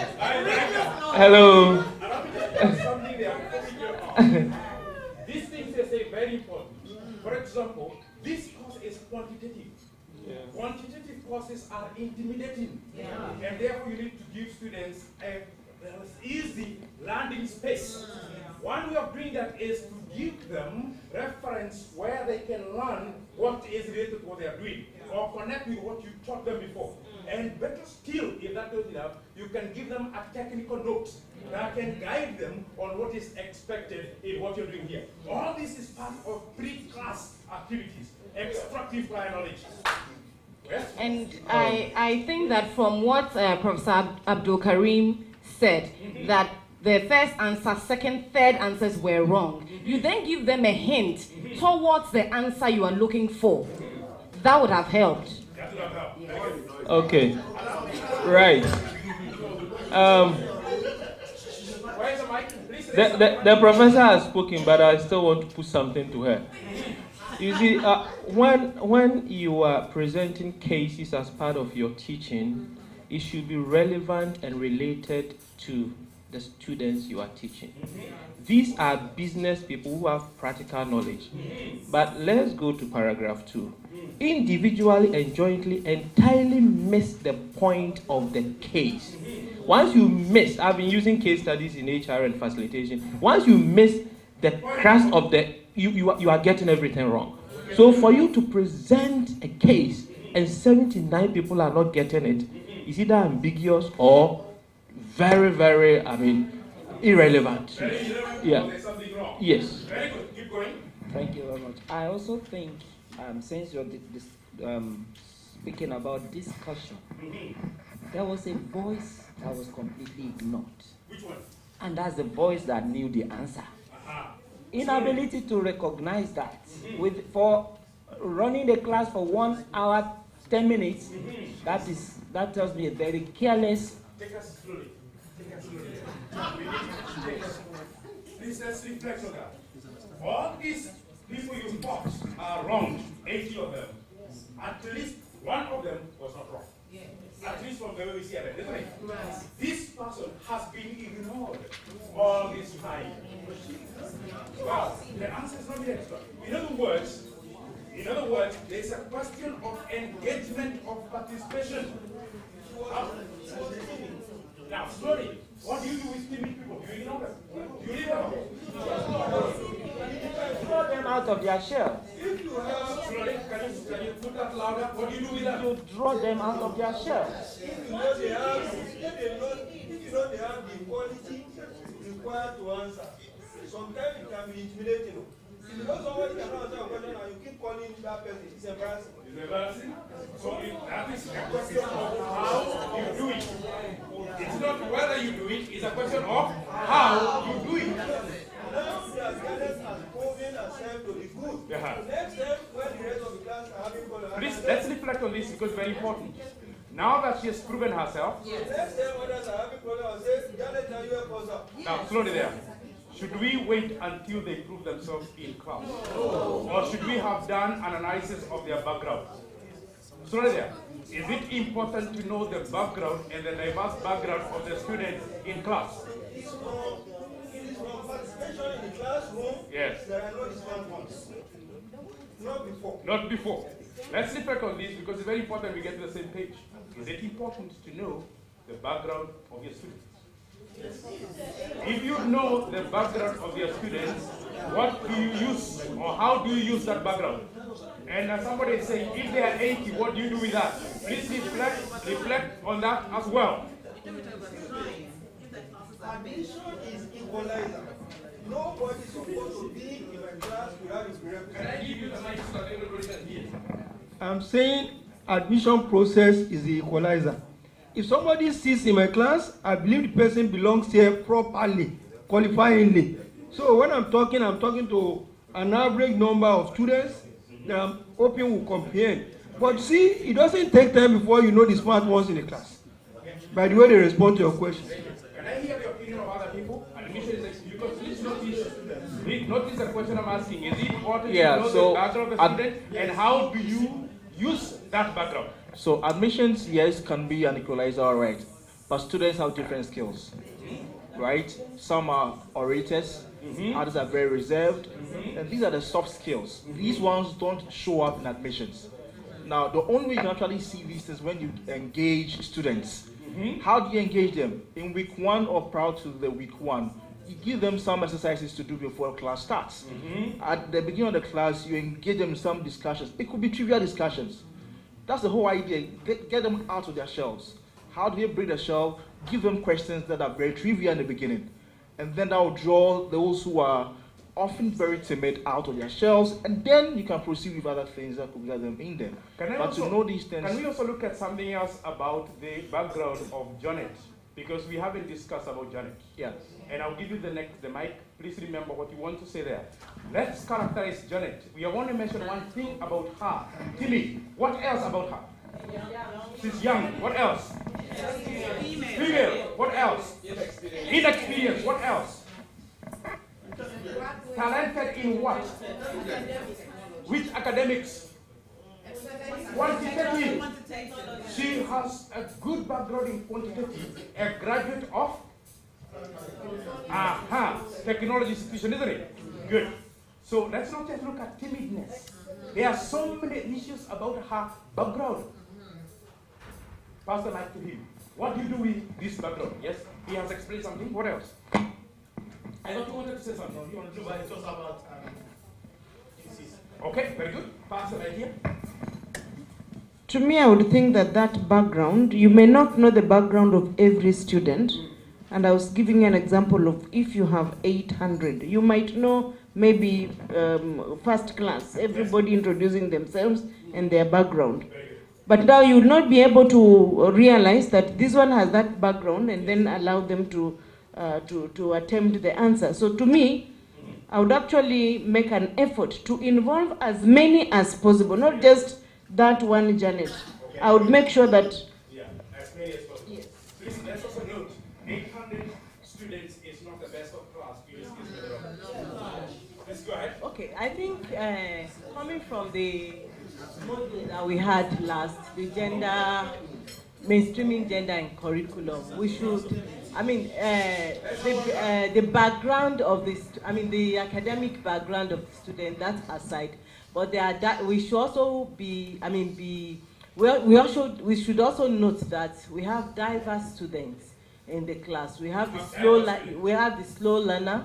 We will have those that are fast. We have those that, I mean, they know it, but they also always want to keep quiet. So in such a situation, we bring out the best out of the students. The slow ones, you make sure that you engage them. Please remember, I'm still asking, how would you harness and take advantage of the diverse backgrounds? Remember something, these are managers. So it's a typical MBA class. They have very diverse backgrounds. You have engineers, you have historians, you have economists, you have accountants. All of them in one? Please go ahead. Okay. I'm trying to draw a lesson from a statement here, which says, she looked nervous and started speaking softly and hesitantly. Louder, please, came from somewhere on the other side of the room. The lesson I draw from here is that sometimes in a classroom situation, when people who are soft speakers or are hesitant in giving answers, you have others, their colleagues either trying to shut them down like the way and then class dynamics. Yes. You need to know class dynamics. Yes, please. And manage it on the floor. Yes. And then so I relate this to my own class experience. That sometimes you have some people who can speak very well in class, but when it comes to results, you realize that they're not doing well. And people at the beginning of class that who are hesitant speaking, they show up. Very good. And then, so this is actually buttressing the point that all these dynamics have to be taken into account as we engage our classes. Fantastic. We take into account all that. Allow me to go still deeper. Janet, the last 10 minutes is the only one with the right answer. Okay? At least from the way it is presented. Because we don't know whether there were other timid, Janet said. But at least one of them had the right answer. How could the answer that is right be known by other students besides the activities in class? What else could have been done? Group work. Yes. Hello? Yes. If they had small group discussions, would Janet be the only one with the right answer? No. So the discussion would have improved because more people now know, because they would have had a chance of challenging the answer they have, given the answer that is given by Janet. So you see an activity prior to class that means small group discussion. And please to connect with the discussion you mentioned there, do you just put students in any kind of group or do you organize them according to their characteristics? You mix them up. Because if you put historians together, and then accountants together, and then engineers together, they would not be running together, correct? Now let's go to the style of questioning. Did Professor Graham use a good style of questioning? Style of what? Questioning. In particular, questioning Janet. Was it good? Yes? It was good? You think it's right? Janet will be happy. You think Janet will be very happy? Yeah? You should have commended her. Tell me. I feel he used the proper method because in asking her these questions, I felt that he was progressively asking her the questions, you know, and did not necessarily put her on the spot totally. Did not put her on the spot. And also did not make the others in the class feel as if their answers were wrong. Okay. Or rather, he was just calm about it and then just, but that was why she was quite surprised and a little embarrassed, because she was not too sure whether her answer was actually right too. Okay, very well. So the professor was asking the question sequentially, so that the other students will follow and learn. Learn from there. Yes. How did Janet feel about that? She, Janet was not so sure. She knew what she felt was right. The teacher has not mentioned the fact that she got it right or not, but she was still a bit scared. Is she getting it or not? But the teacher knew what he was doing. He was trying to ensure that the others were learning, carrying them along while he continued. Slowly. Does Janet know that she's right? What? She knew from her Does she know that the teacher agrees with her that she's right? No. How does she know that? No, why?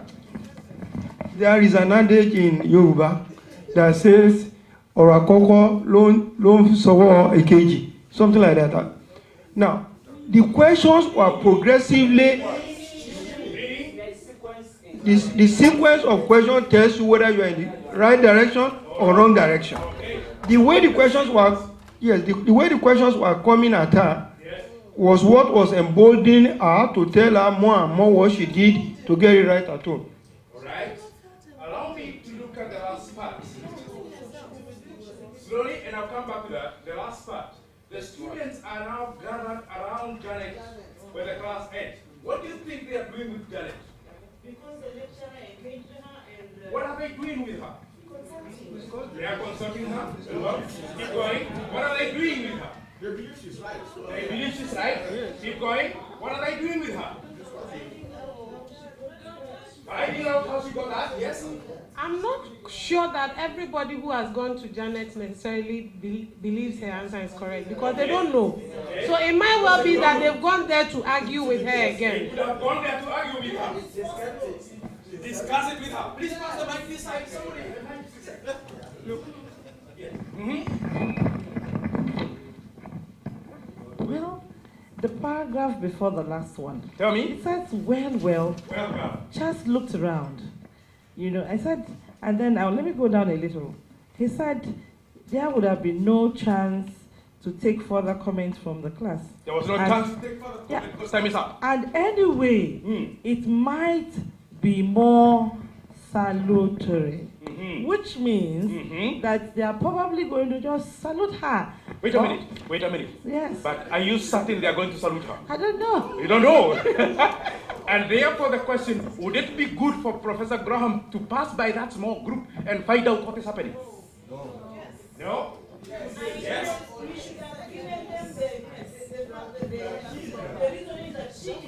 Give them the reasoning she's right. Alright? We have all gone through many stages of education. You don't surround somebody who gave a wrong answer. Why would I go to a wrong person who said no?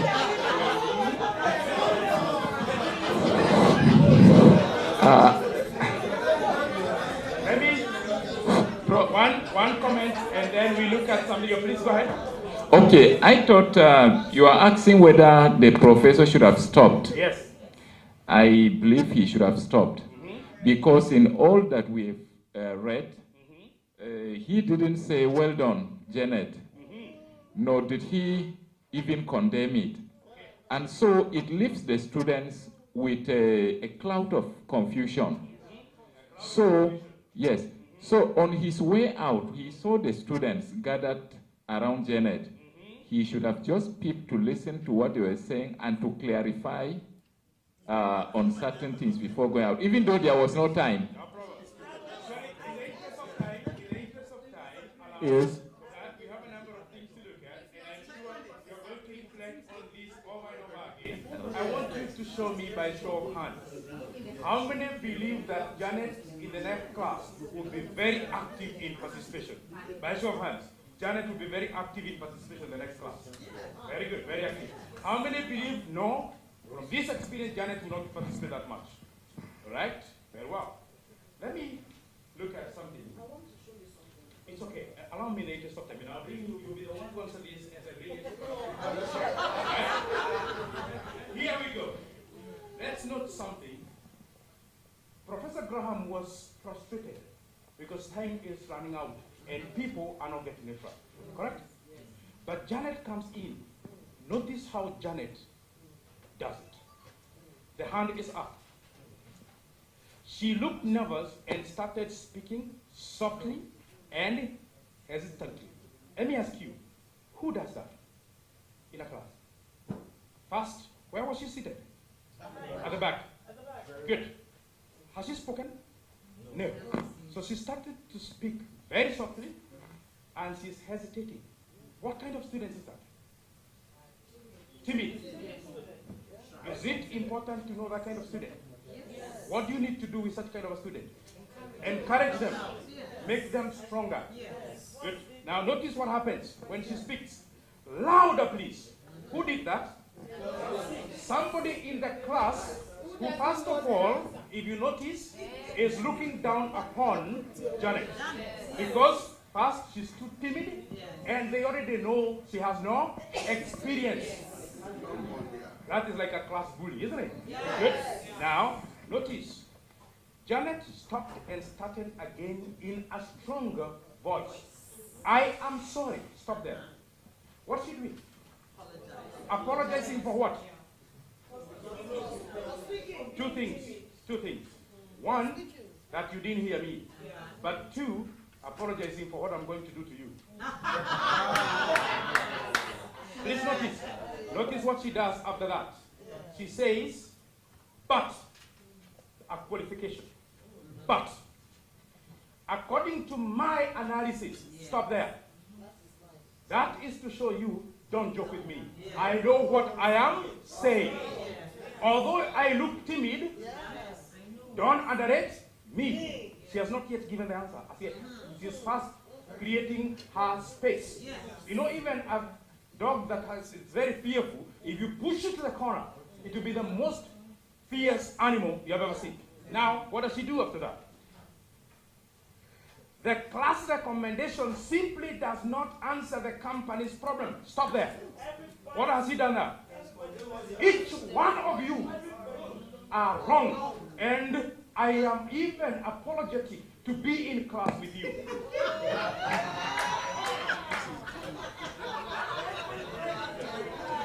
Hello? Or better still, you better know my background, isn't it? Please remember she's not working, so she's afraid they are working, all right? Then what does she say next? Simply does not answer the company's problem. And goes ahead to explain, because this kind of not very bright students didn't get it right from the beginning. The problem was, which is how to move working process through the plant the best way possible. So in other words, you guys were wrong, you got the question wrong, and that's why your answers are wrong. Now I show you the answer. Right? And just what is your analysis, Mrs. Makoba? Right? Well, notice there was a note of apology in her voice. Being timid, she's already shocked about herself. Oh my God, what have I done to them? Okay? When I was doing the case last night, I multiplied exhibit 1 and exhibit 2, and the rest goes on and on and on to prove how she did it. Let me ask you, given what she's done, is she going to be the best of friends with the rest of the students? Yes. What you want to learn?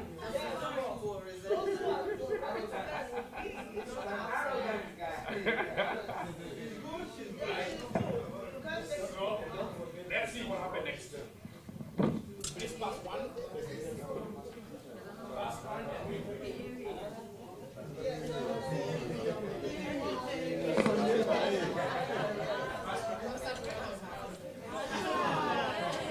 One more here. There's one there lying there.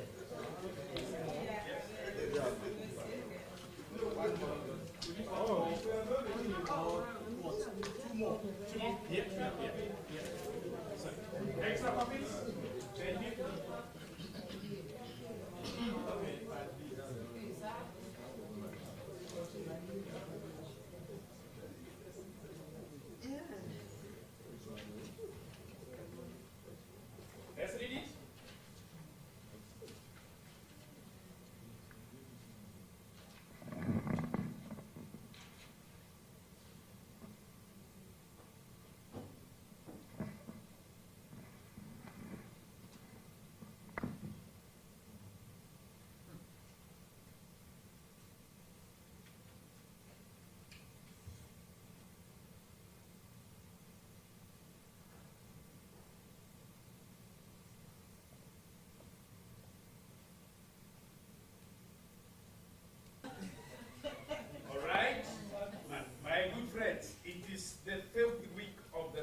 can you take this long to notice that Janet is suffering? Too long.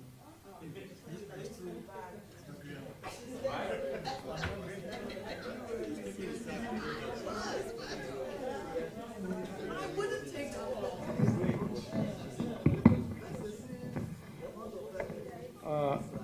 Please let me share this experience with the class, because I think this morning or late last night somebody was saying that a Nigerian was trying to say des instead of dos, as we say in Nigeria. It was today. Thank you. When I left Nigeria for US, I was coming from a village. Very good mathematically, but of course terrible English from Nigeria. And I remember I was taking Laplace transform that most engineers must take. This lecturer stood in front, Professor Herman asked the question. For almost 5 minutes, nobody could answer, but I knew the answer. So finally, I raised up my hand and said the answer was 5Z. You know, they don't say Z in America. The whole class was laughing, as if I was stupid. But anyway, the lecturer said, wait. All of you who knew what to say for letter, you don't know the answer. The young man has answered me and you are making him embarrassed. And believe me, from that day, everybody will come to me. But if you are taking this Macomb professor, no. I am glad each one of us can reflect an experience of some kind similar to either as a student or as a professor, correct? But the key thing we note from here is that what we do can make or break. Because the failure, the omissions, and the actions of Professor Graham have now made Janet worse than she was before. But please, let's summarize the learning. That we want to do pre-class activities, both for the students and for the lecturer.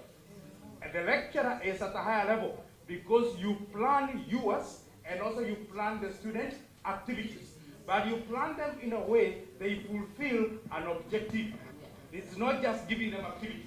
Then when there is class, you have in-class activities designed to achieve an overarching plan. Remember, asking the right question of the right students in the right way at the right time. Not waiting until the end of the lecture, 10 minutes. And then finally, there has to be post-class activities. We need to do feedback and get to provide assessment. That way we keep in touch with how the vehicle of the class is moving so that we do not drop along the way or throw under the bus some of the students like Janet. I think you have been so active today. I am so excited and so happy to meet you. That's why I need you to go and have some sugar in your system because of what I'm going to do to you in the afternoon.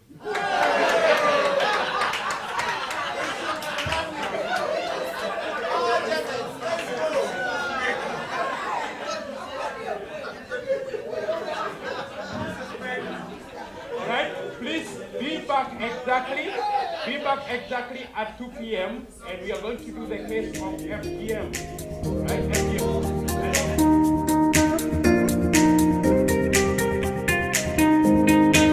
So we have one of our participants, that is Professor Lokat, and he is from the University of Jos, Nigeria. He's one of us going through the pedagogical training in Accra. That is the Western Hub. We want to find out from him what he has gathered so far in the last 5 days.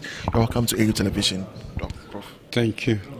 So, Prof, I believe you've been in the university for quite some time now. How many years have you been teaching? Well, I was coming from another tertiary institution. Okay. In a college of education. Okay. But I've spent over 12 years now in the university. Okay. All right. So for the past 12 years, I believe when you had to assess yourself, you could say you had the best pedagogy in terms of teaching and learning in the university, right? Well, initially, yes, but now the case is different. Okay. Because I think there were some issues that I used to think otherwise. Now I have learned that I needed to have taken them holistically. Okay. Yeah. All right. So what are some of the issues that you think were not aligned properly in some days ago, and the new ones that you've gathered so far from here? That the lecture method, which was common, just lecture, and you go away. Okay. I now discover that I need to have discussion. I need also to use simulation, which was something I used, but I didn't know it was simulation. Okay.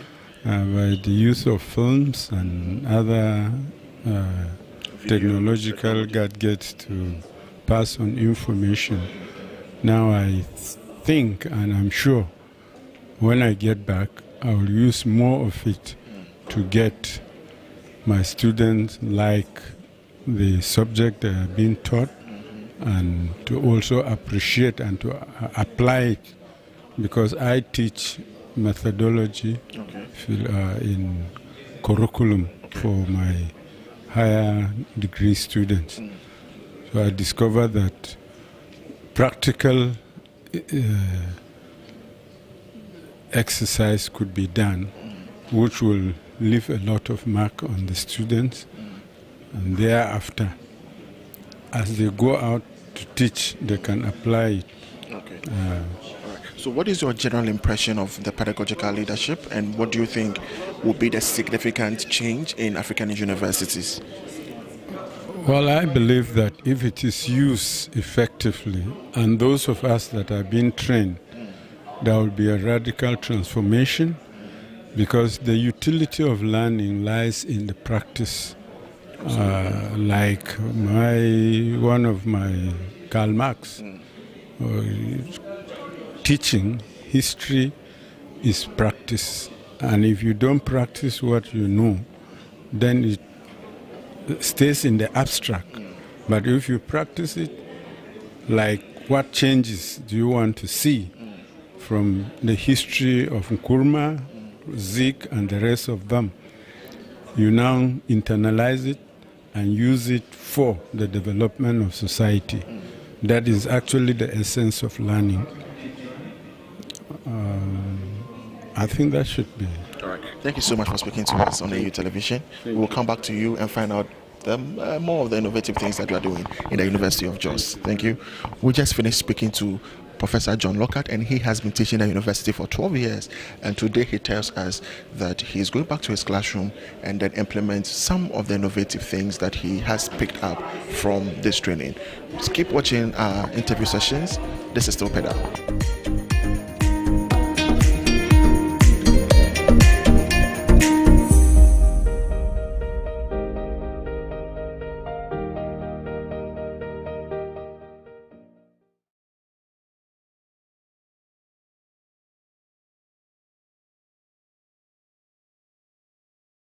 Good morning to all of you, ladies and gentlemen. Thank you very much for attending this fourth webinar series, which is being organized between ATU Library and then AAU, as well as the Faculty of Engineering within ATU. This is the fourth edition of the webinar series being conducted by ATU Library. My name is Dr. Amaya Wasabri. I work in ATU as the Director of Research, Innovation, Publication, and Technology Transfer, as well as a Senior Lecturer in the Computer Science Department. I'm in charge of moderating this webinar this morning. And this morning we have a very interesting webinar. We have three main topics. The first topic is on online education and MOOCs. That is challenges and way forward for technical universities, which will be delivered by Professor Robert Bafo. We also have another topic on teaching and learning engineering in COVID-19 era, lessons learned from ATU. This will be delivered by Professor Felix Kuchan-Naji. And then the third topic is on Carnegie Grant. So these are our presentations for today. Now, in accordance to the program, the VC has to be introduced. That is the Vice Chancellor. has to be introduced.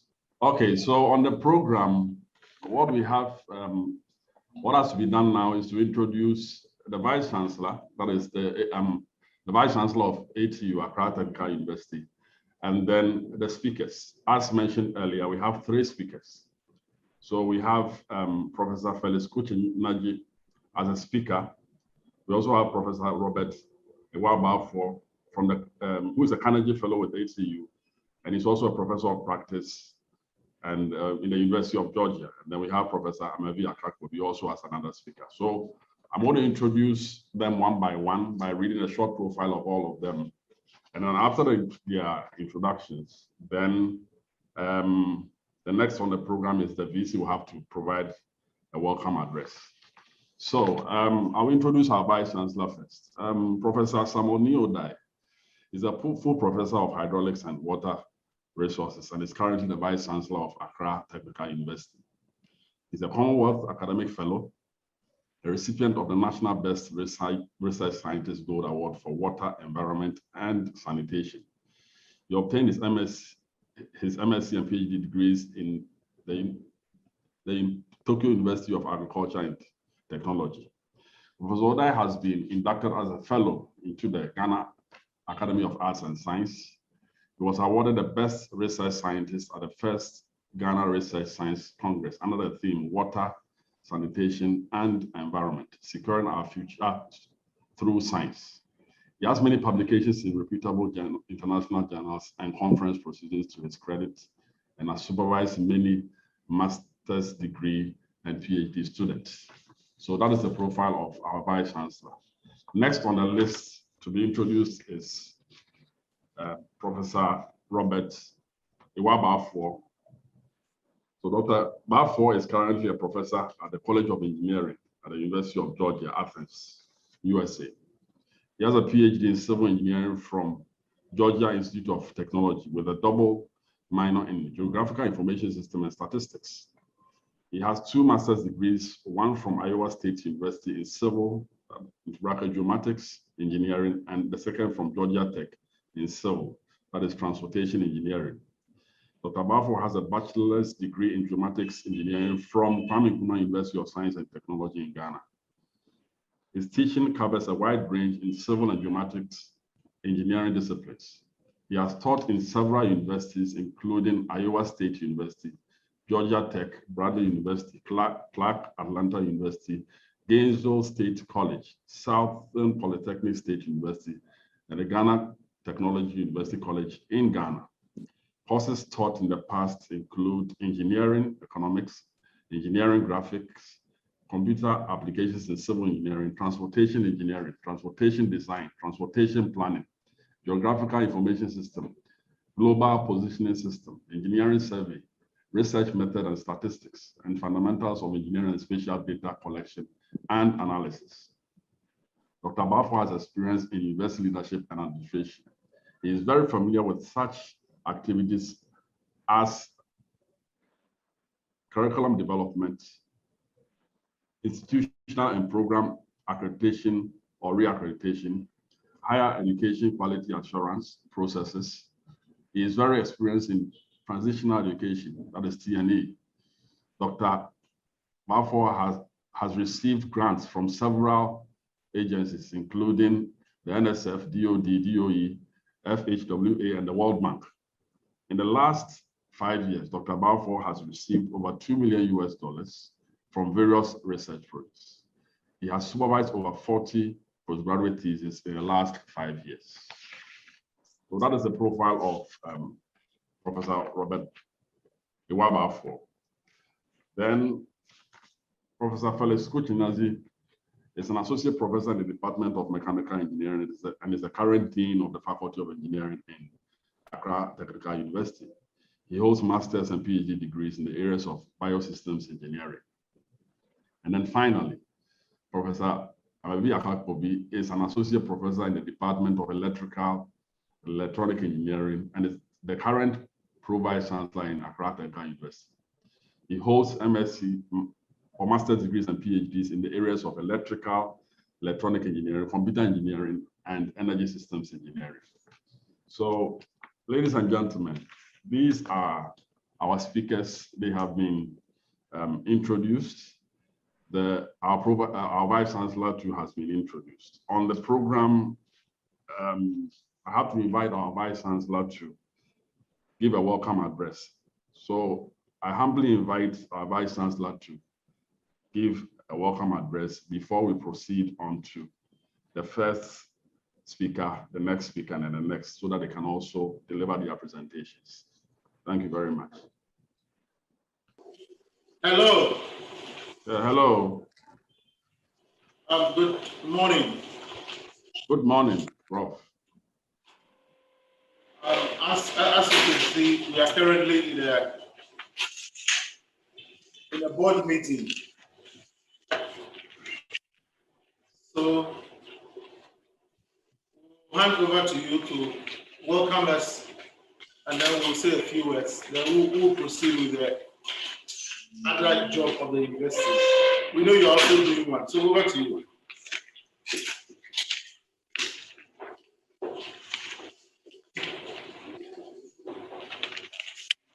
Hello, Prof. Yes, hello. Yes, Prof, good morning. Good morning.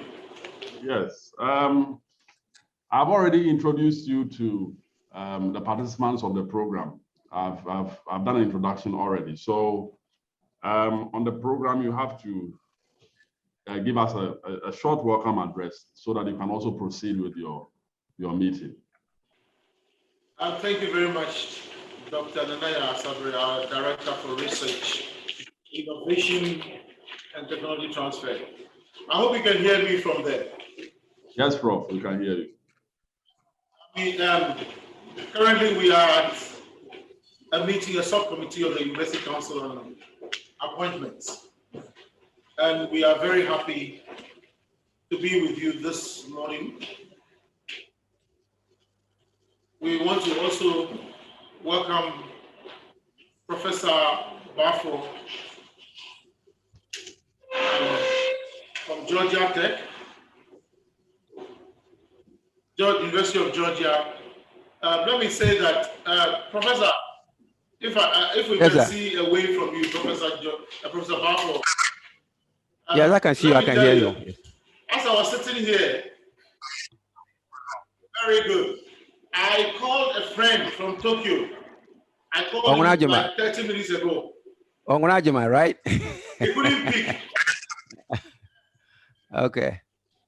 He just called me back 5 minutes ago to tell me, hey, it's Professor there.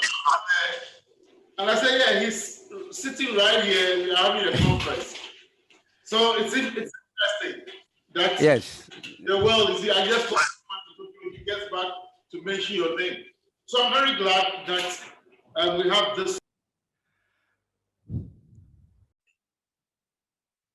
Hello, Prof. We can't hear the speaker. Prof. Can you hear me now? Yes, please. So, Professor Bafo, a lot of change. We cannot see your gray beard.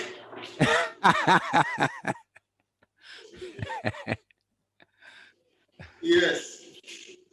I'm very happy that we join forces with you to do this. It's really a great opportunity. I remember when I met you first was at Ghana Technology University when you were Pro-Vice Chancellor there. And we worked together successfully for a number of years. So when I met you here, I know at least, yes, this is someone we have worked with and we can continue to work with. So we are welcome on coming on the, is this Carnegie or Carnegie? How do you pronounce it? Carnegie. Carnegie. Yeah. The Carnegie visit. Now our hope is that honestly, next time there's going to be also a big reverse visit from ATU to your place. And I'm looking at even possibly 5, delegation of 5, and I will lead them. If I don't lead them, Professor, then one will lead.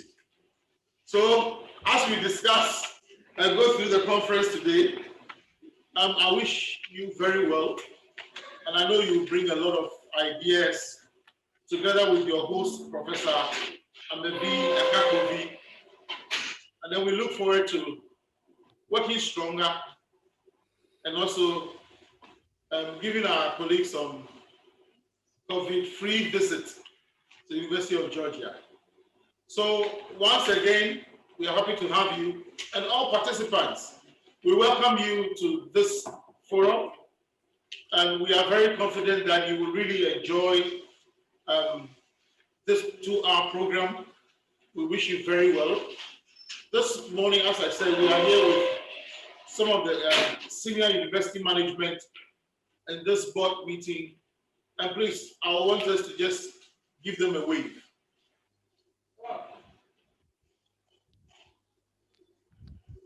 So thank you very much. Over to you. You want to say a few words before Nanayao takes over? The Pro-Vice Chancellor is also. Sure. Thank you so much, Prof.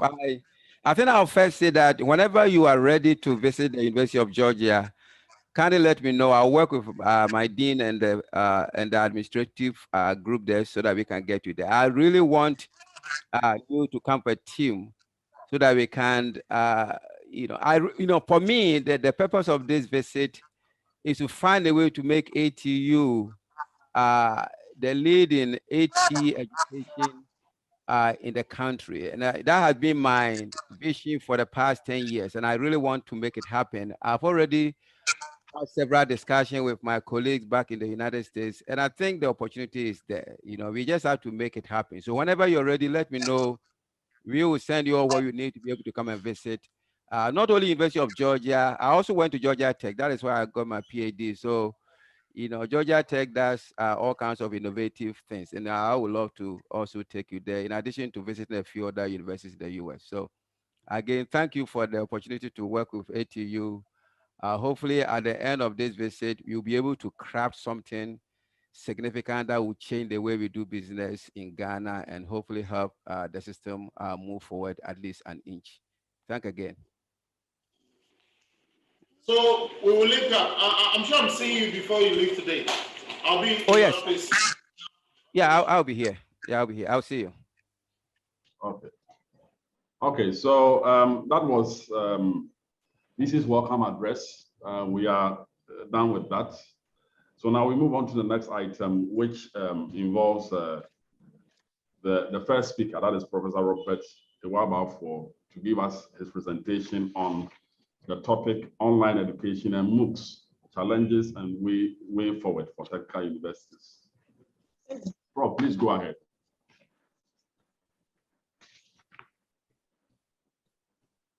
Can you guys hear me? Yes.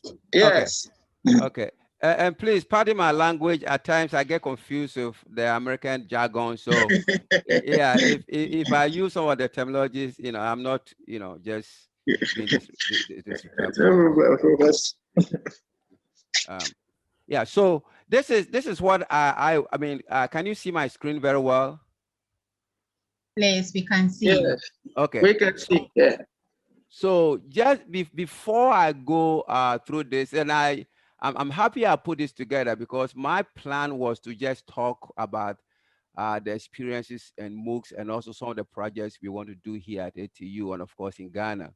But I decided to put a skeletal presentation together as a way of guiding the discussion, at least from my side of the workshop or webinar. And but before that, I want to just maybe take a couple minutes to tell you my experience in the whole concept of this massive education.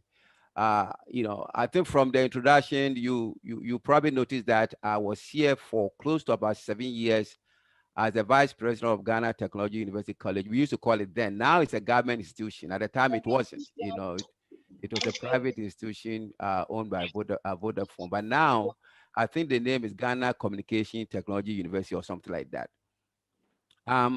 Now, in the early part of my career at GTUC, we teamed up with the MIT in the US, potentially to create something we call the Commons, the University Commons, which is pretty common in the United Kingdom, What we wanted to do was to find a way to create a platform to share academic resources, mostly engineering. You know, I'm a civil engineer, and that has been my focus area, engineering in general.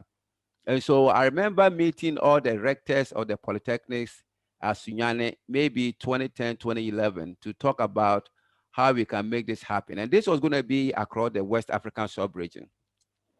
We got a planning grant. We put a proposal together, but as usual, because the proposal was heavily budgeted towards the United States, they didn't fund it because they thought it wasn't wise to have all the money sit in the US. So the project pretty much died. Since then, I've done all kinds of things. You know, Professor Mevi have written a few proposals as well. We wrote one to the USAID to continue with this project. It wasn't funded. And so 2 years ago, I wrote a very small proposal to begin to look into this, starting with the ATU through the Carnegie Foundation in the US. So I was here 2 years ago to, I think that was 2 years ago, to work with ATU. We came with some kind of skeletal project, but it's a very narrow and small and short focus project. So we didn't really get far with it. And then this year, I've changed the scope a bit. We still have the MOOCs as part of what we want to do, but I've also included, you know, capstone design, especially for our engineering students here. Because when I came here 2 years ago, I remember joining the civil engineering students when they were doing their defense. And I noticed, at least the few presentations that I saw sitting in, technically were not civil engineering. They were doing, you know, questionnaire. I mean, I classify them more as, you know, sociology linking to engineering kind of project, which, you know, at some point in engineering, you need that, but not at this level of their career. And so I thought one way of doing that is to find a way to create a system where the students can find a project that they will be proud of, project that they'll be happy with, and project that will go to the market to support the growth of this country. So part of my work this particular time is to work with the faculty to look into how do we get projects that we can call them capstone design project that the student will incorporate all what they have learned throughout the course of their 4-year stay here at ATU, and mostly also the technical university, so that when they go out there, maybe if they are not able to find a job, they can actually start their own something. And it doesn't matter what they start. That is the background. So, and I want to now switch gear and talk briefly about MOOCs. You know, I fundamentally believe strongly that MOOCs is going to change the way we do business in academia, especially in higher education. And this is taking off, you know, for one of the challenges we have in MOOCs is that it is still, the awareness is still not there. And I'm going to briefly talk about the challenges as we roll through the presentation, which is a pretty short one. But so let's quickly go through what MOOCs is. Now, when you say MOOCs, many years ago, MIT started what they call the MIT Open Courseware. It became very political, it became very controversial in the US because people were arguing MIT is a private institution. And so the argument was, why would they pay fees and MIT will use their fee to develop courses and then put the courses out there for the rest of the world? But it worked out fine for MIT. So MIT Open Courseware started, and back in 2008, the first MOOC, which is massive open online course. A MOOC is a massive, the massive means a lot of people, massive, big, you know, so open is open to the rest of the world. Everybody can take it. It's an online, everything is online, it's a course, you know, just like a university course. The only big difference is generally there's no credit involved. You know, it's not like ATU. If I take, you know, maybe if I take MECH or CVLE or CEC 2000, that is supposed to be maybe a 3-hour course that will go towards my graduation. But most of the MOOC courses generally are not for credit. Now, some universities are beginning to accept some of them for credit. And so that is what a MOOC is. Now, the whole idea of MOOC is to, you know, in essence, educate the whole world. You know, I think Khan Academy came with that concept several years back. focusing on high school and elementary school type education. But the MOOC has become so big now, and actually, let me actually move through some of these slides so I can have some word to support some of the things I'm doing. Uh, and if you look at the MOOCs, and I'm going to show you a few examples, and I have a MOOC myself. I have actually developed one, and we'll talk more about that as we move forward. But a MOOC, which is a course, can be anything from 30, it can be 5 minutes, it can be 10 minutes, it can be 20 minutes, to maybe a full-blown course. Right now there are some universities who are now running a full-blown course, like you can have a master's degree in, computer systems, or master's degree in cybersecurity as a MOOC course. You get a degree through one of these affiliate universities.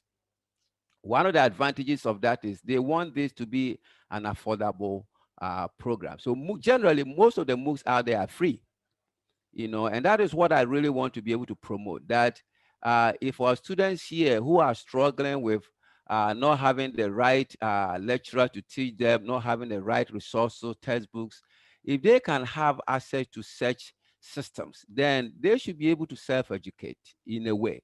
And I think this is also arguable. We can discuss it in more detail and find the best solution to make sure our people are taking advantage of what is already out there, because now they are not.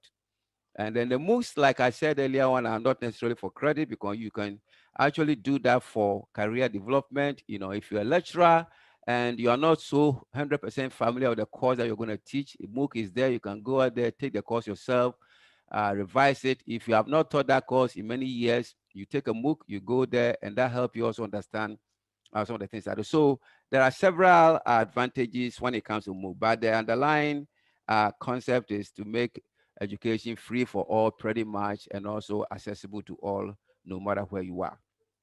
There are several examples, and I put Coursera as the number one. Coursera is pretty much the company, and most of these are for profit. Coursera is a company that actually made a MOOC, because this was started back in 2012 by two professors from Stanford University in California.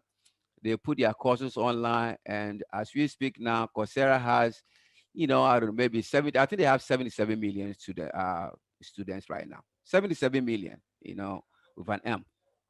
And so we have Coursera, you have Udemy. Udemy is a for-profit entity. I actually have a course on Udemy for dissertation writing and supervision. That one, you go there, you buy the course.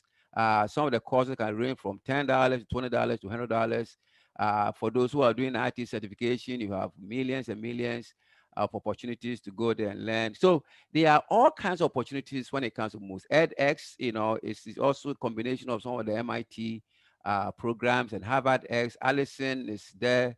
And there's the last one you see, Sankofa Learn. Obviously, Sankofa Learn will be coming from Ghana. And that is something that I created.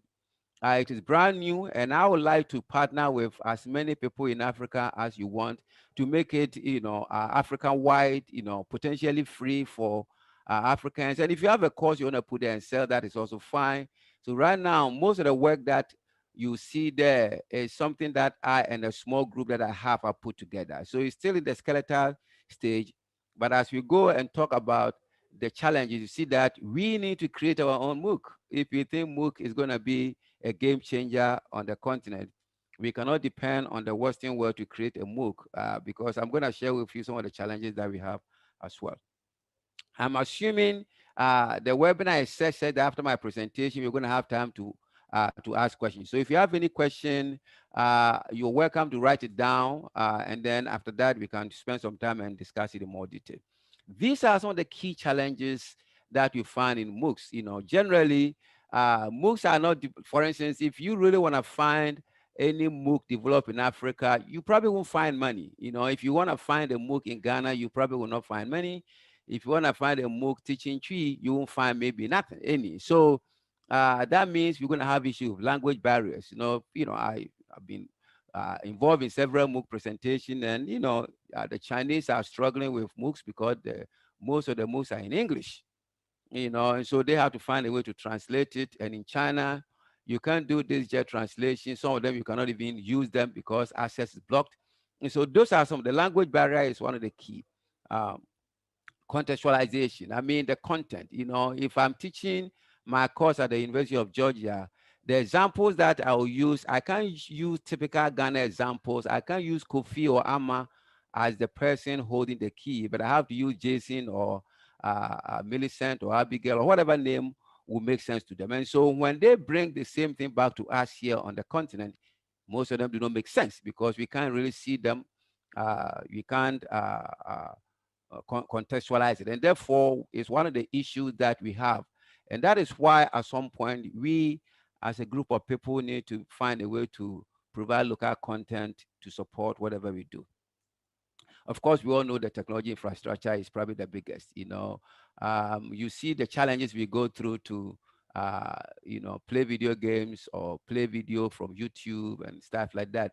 But I think we are making headway, but we cannot always sit down for the path to be opened by somebody else. I think we need to find a way to open up. So we will talk about some of the things that personally I suggest that we can do to get this done. Of course, we also need training. If you have the system in place but people don't know how to use it, then it doesn't have any value. Now, the interesting part is if you look at the original plan of MOOCs, the plan is to educate humanity, mostly people who don't have access to such level of resources, because MOOC is part of the open education resources. That's a pretty large area where MOOCs falls under, and the whole idea is to make sure people get access to resources to learn. I remember, I went to tech, back in the mid to late 80s, and I did geodetic engineering. And the only books we can lay our hands on were books that were from Russia. And I think somebody translated them, and the language was so bad, some of them you couldn't mistakes, so you can see. So nowadays you have all the resources out there, and that you can, but the resources, we don't have access to the resources because we don't have proper internet and stuff like that. And so the MOOCs has now become part of the extension of the privilege, so Americans are diving into this and educating themselves, changing career by taking a 2-month certification course. But we have a young guy who finished Accra Technical University, can just take a 2-month certification course, but the student doesn't have the access, doesn't have the resources to broaden those skills so that that person can get a job in China or in the US or India. So the thing is still there, but it is not serving our needs. And that is the challenge that I think we have, and we need to move on. So let's briefly talk about the way forward. Now, obviously, if you take the individual problems, then you can do back-to-back solution and say, well, if it is in a different language, let's do translation. So that means you're going to have to sit down and translate it. And I find it so interesting. And this is where I fought our own people here in this country. If you turn the TV on in Ghana here, you notice, there's, I think, one of these Spanish programs, it's a soap opera. It's fully translated into Twi. Yeah, if it is, I think the original language is Spanish. It is fully translated into Twi, so everybody can watch it. But you're not gonna find a MOOC being translated into even a common language that we can. I remember when I was at GTUC many years, I went online, found a very solid course on digital signal processing because I was struggling with that course. My students were struggling with that course.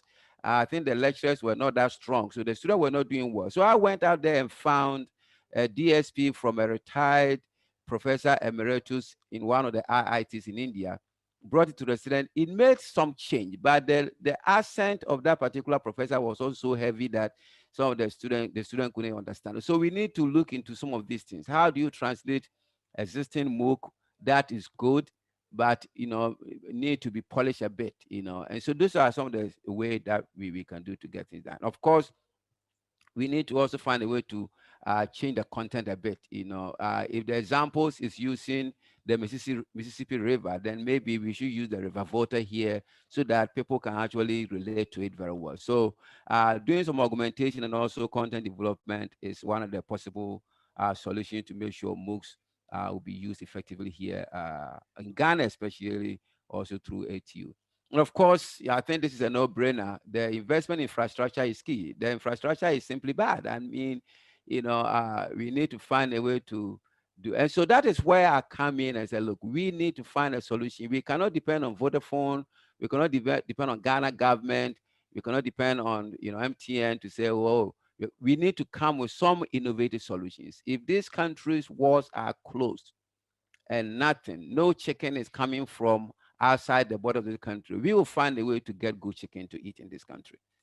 And that is a solution that we need. Otherwise, the youth will grow and nothing will happen, and they will be all complain all the time. But the solutions are here. We should be able to do our own solutions. So, and of course, we need more training to be able to do this stuff. To be able to get students to use the resources, we need training.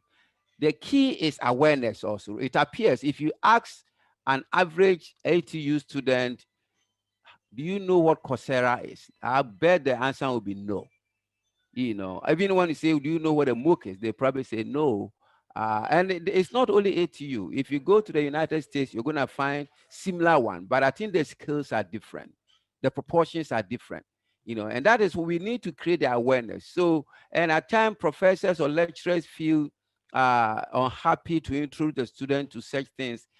And I think it's wrong. We need to introduce our students to such things so they can really help you teach very well.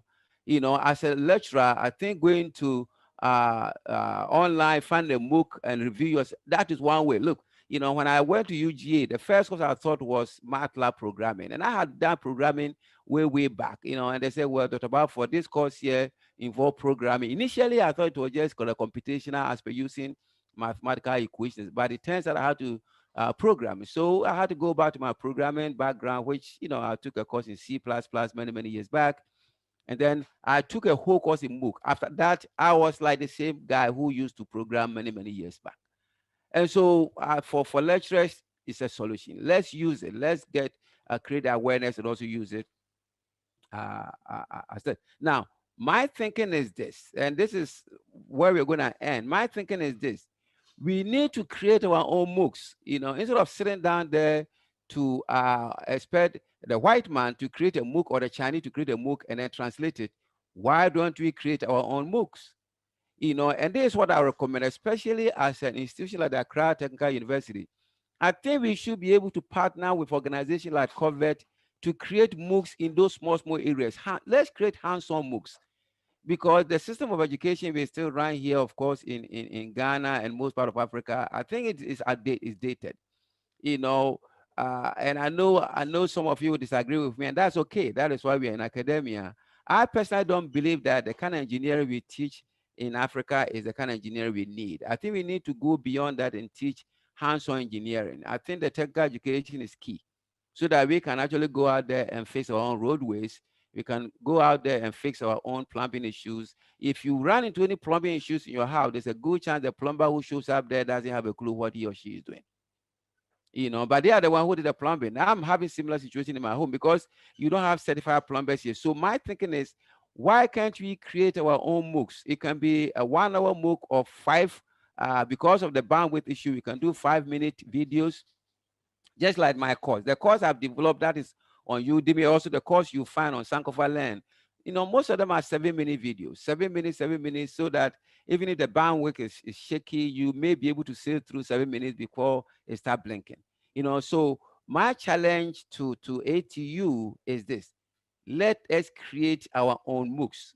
And the MOOCs that we create should not be the MOOCs that we see on Sankofa, Coursera, Udemy, and the rest. We need to create a MOOC like, say, plumbing. How do you do plumbing? How do you do this basic auto mechanic problem? How do you change oil?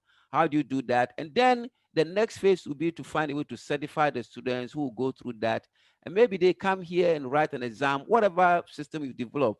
Because we know, trust is also one of the key challenges when it comes to MOOC certification, because somebody is sitting down at home and a friend will write the exam for them. So we understand all that, but we can always design a system. But the bottom line is we need to find a way and create our own system, our own MOOCs. I think MOOCs is going to change the world, because it's not that, see, once you develop the course there, then the course is developed, then you may have to use your existing faculty and TAs to really guide the student here and there. So it brings the course development down. The initial development is high, but once you do that, it becomes so low in terms of the cost. So let's develop our own MOOCs, incorporate our culture and languages, and make sure that we can now move it and begin to sanitize the system that we live in.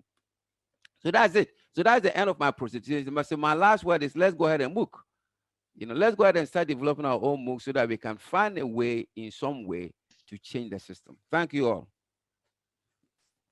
Thank you very much, Professor Robert Iwaba. It's a very nice presentation. We've learned so much from your presentation, and your last word is let's MOOC. So it's relevant that ATU tries its best to look at the programs that we offer and the specific courses that we offer. And if we can do our best to MOOC them, then it will be a good stand for our vision and mission of this university. So we look forward to that. The collaboration with Cuthbert and all of that is also well noted. And we hope that this collaboration that we have with your fellowship can allow us to do all of that.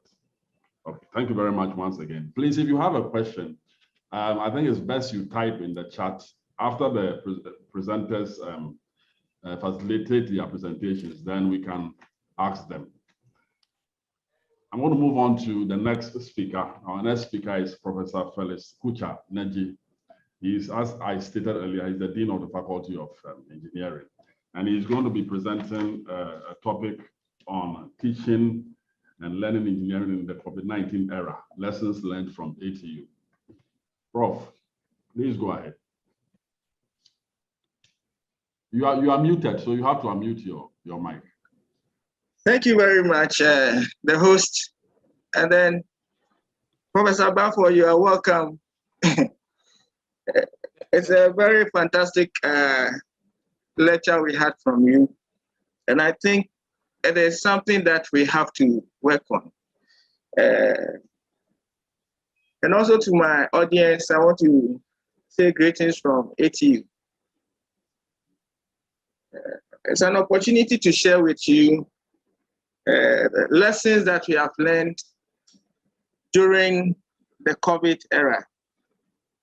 But let me proceed to share my screen so that we go from there.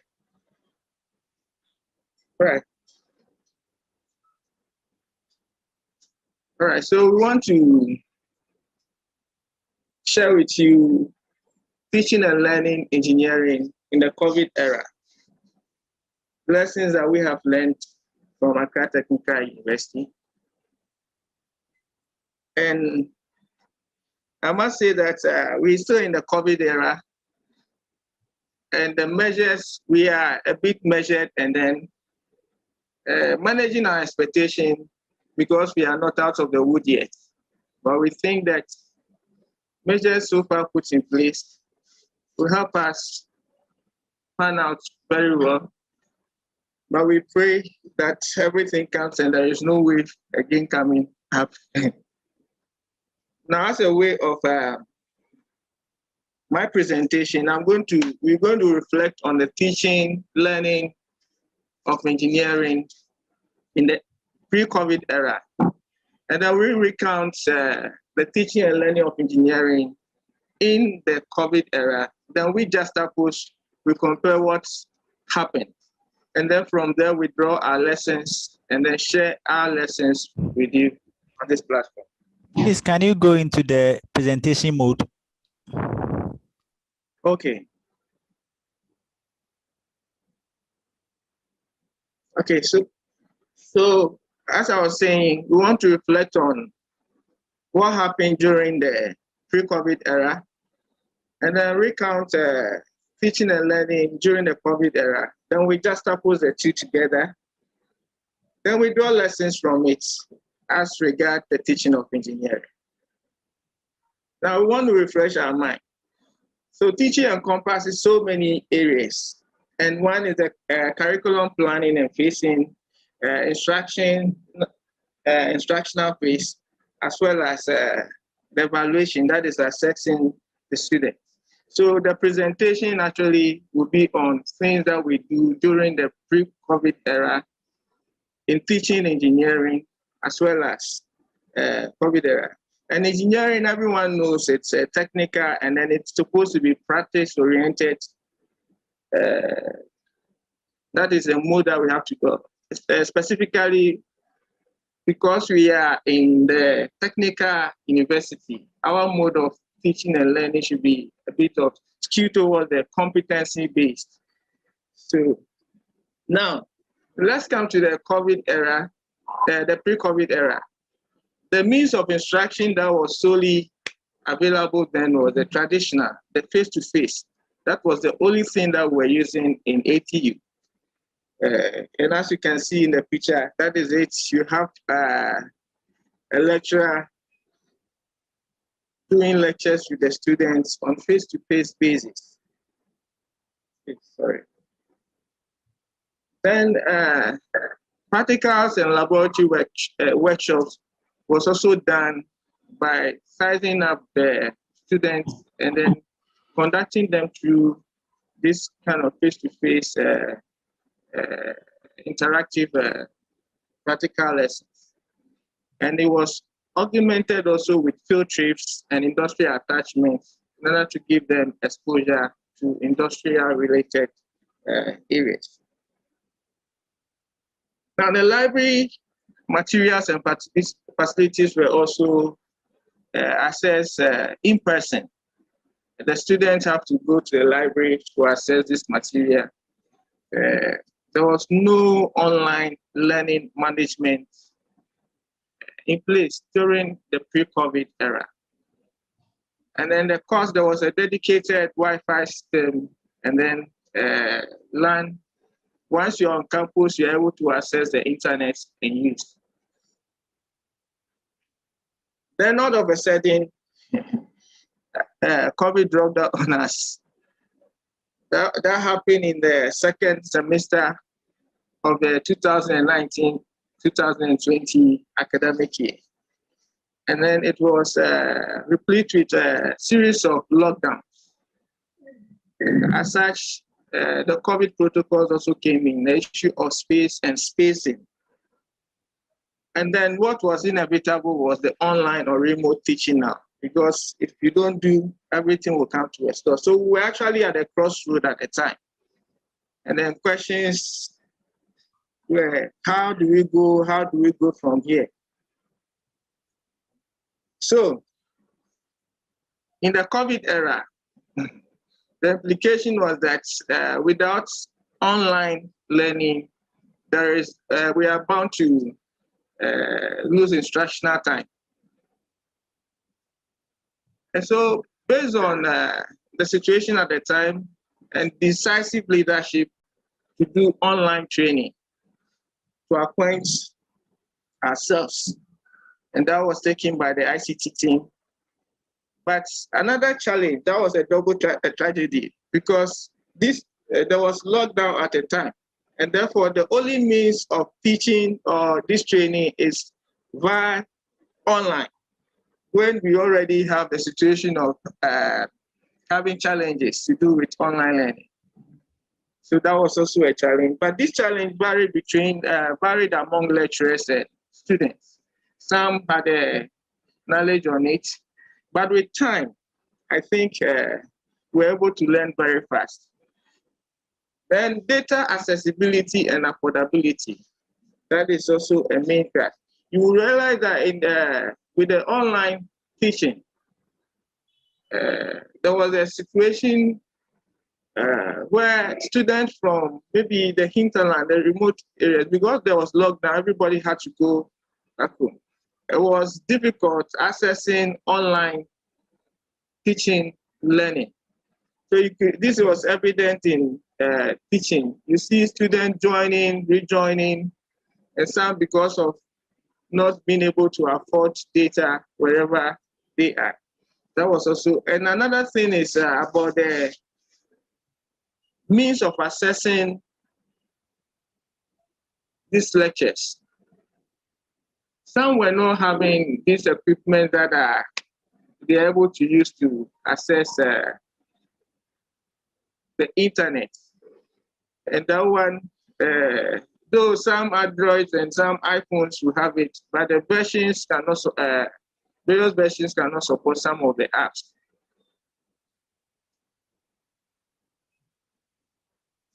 Now the cost of downloading these demonstration videos and what have you was also a burden for students. However, there was this arrangement that was done so as to subsidize the cost. We were using the model learning management system. However, the challenge was that for students to access freely, they have to work within the environment, the learning environment, the elements learning environment. And lecturers were to embed their lecture notes and then what are the slides and video clips in the system, such that students can go in and then read so as to reduce costs or have that free access. However, how the whole thing, because we're having challenges with the online learning system, lecturers were not doing this embedment, and so students will have to download and then go out of the system, and that was also a challenge. It affected the cost that students have to incur in downloading some of these materials.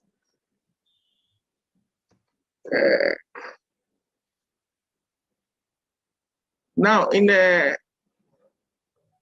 pre-COVID era, the library also came out with materials.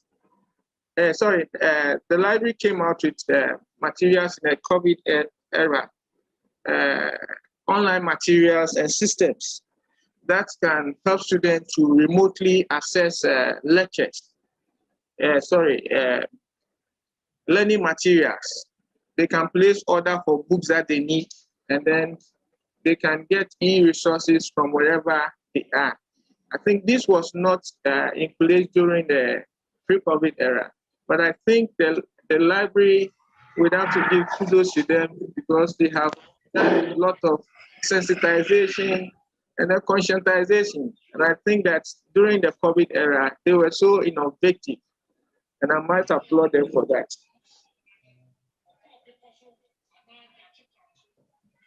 Now, another thing that was because of the industrial, because of the lockdown, there was nothing like workshop practices, field trips, and industrial attachments as heated tube was done in during the pre-COVID era. So some of the lecturers also wanted to use the virtual laboratory to observe this challenge. However, the issue that emerged, the fact that only few students had these PCs or laptop to access wherever they are. So it also became a challenge because majority of the students were not with those devices to access it. And so the university, we came out with the fact that lecturers will have to go in there, give industrial assignment based to students so that they address it and present reports on it. So that catered for our industrial attachment during the lockdown, strict lockdown. Again, the online system came with assessment and examination. And the assessment that we were doing was about the quizzes, the multiple choice questions, as well as forums, we create forums for students to interact with them. And quality was so on lecturers as we monitoring and checking that lecturers upload and post their materials and then give adequate assignment to students. But the issue of internet accessibility, because it was a strict lockdown, most of the students were not able to get access to internet wherever they were. So the issue of the final examination or end of semester examination was postponed. So the lockdown was relaxed. And the issue of social distancing also came in with the relaxation of the lockdown. And in the relaxation of the lockdown, the university decided to adapt what we call the blended mode of teaching and learning, where they stratified students into tracks, that is track A, track B, so that they alternate concurrently. As some are doing online, others are doing the face-to-face. So the face-to-face catered for the practical lessons, whereas the online, they gave the tutorials and theoretical lessons. So it's run in that tandem.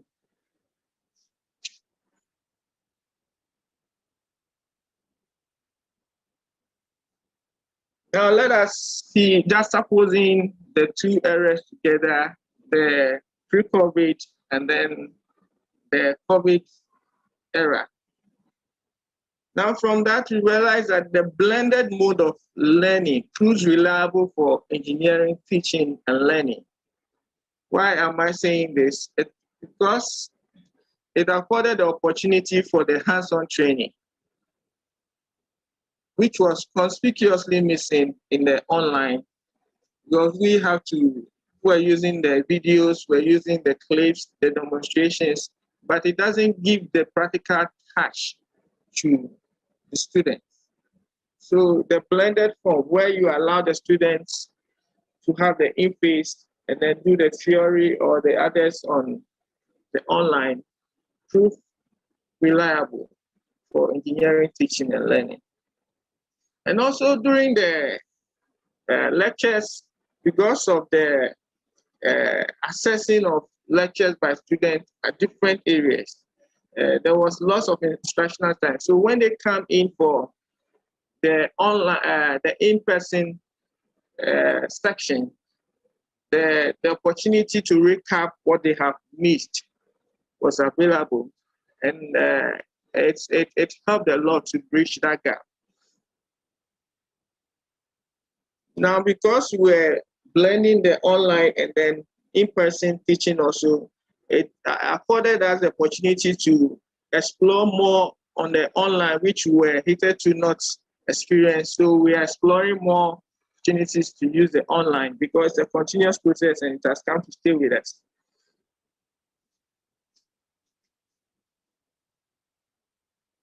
Now, talking about student mobility, I think the online also gave a bit of opportunity for student mobility, and then as well as attracts foreign students, because when foreign students know that you have these online systems in place, they are a bit safe.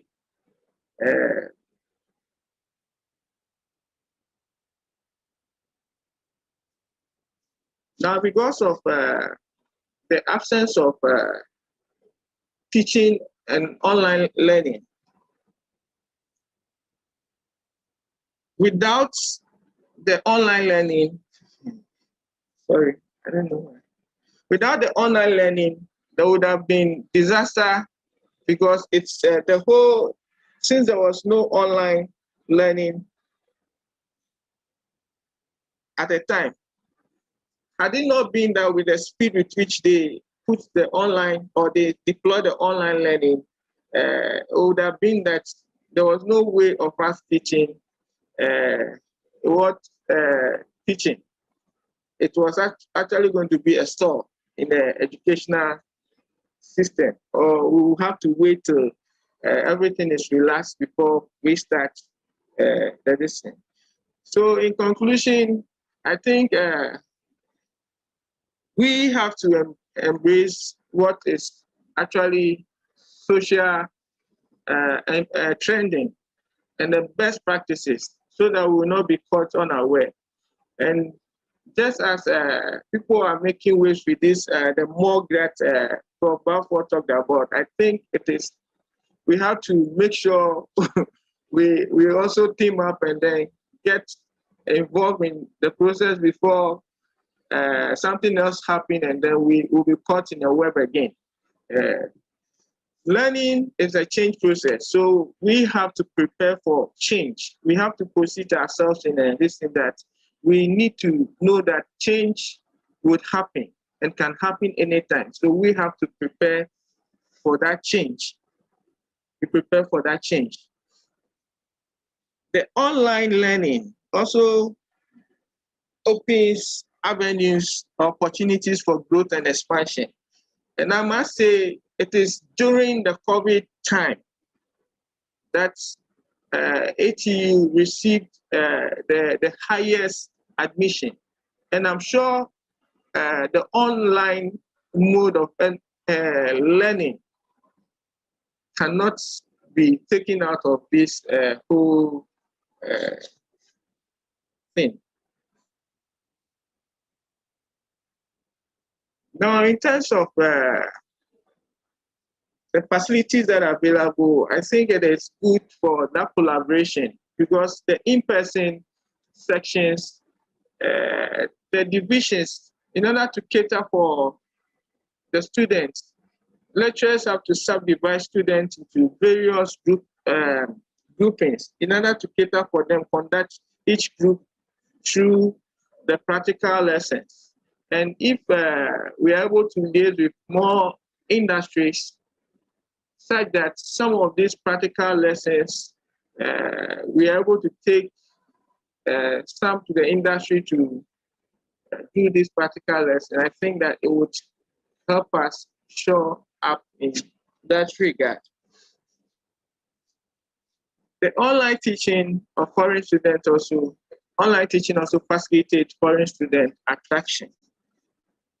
And with accessing online teaching through online, I think the issue here will be the course accessibility. And with this one, there should be the government educational system, the system, that is the university, and then the telcos. And I think there should be a formula, a solid collaboration between them in order that they can help subsidize costs and then also help with accessibility. This one cannot be only done by the university, but it needs government intervention. So this is what I have to share for now. Thank you very much for the time. Thank you very much, Prof. A very nice presentation. But you have given us a true reflection of what actually happened during the COVID-19 era. The COVID hit us surprisingly. But I think from what you have presented, ATU was able to survive. ATU was able to at least deploy the LMS and move on, because it was looking like if there's nothing like online education, then nothing moves forward. So it's a very nice presentation, and online education is the way to go now. In fact, even if COVID is not there, teaching face-to-face traditionally is a thing of the past. Without adding online education and some other aspects to it, it doesn't become feasible enough. So we hope we can continue with it and improve upon our lapses as we move along. All right.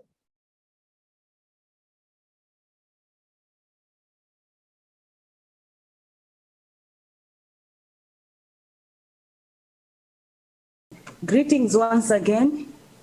My name is Sylvia Nkandawire. I work here at the RIFU as the ACE Impact Project Manager. And once again, please feel very, very welcome, and would like to now officially start our session this morning. Without delaying the program further, I would like to hand over the session to our moderator this morning, our PSC member from the Gambia. This is Dr. Modak Seka. So over to you, Dr. Modak Seka. The floor is yours. Thank you.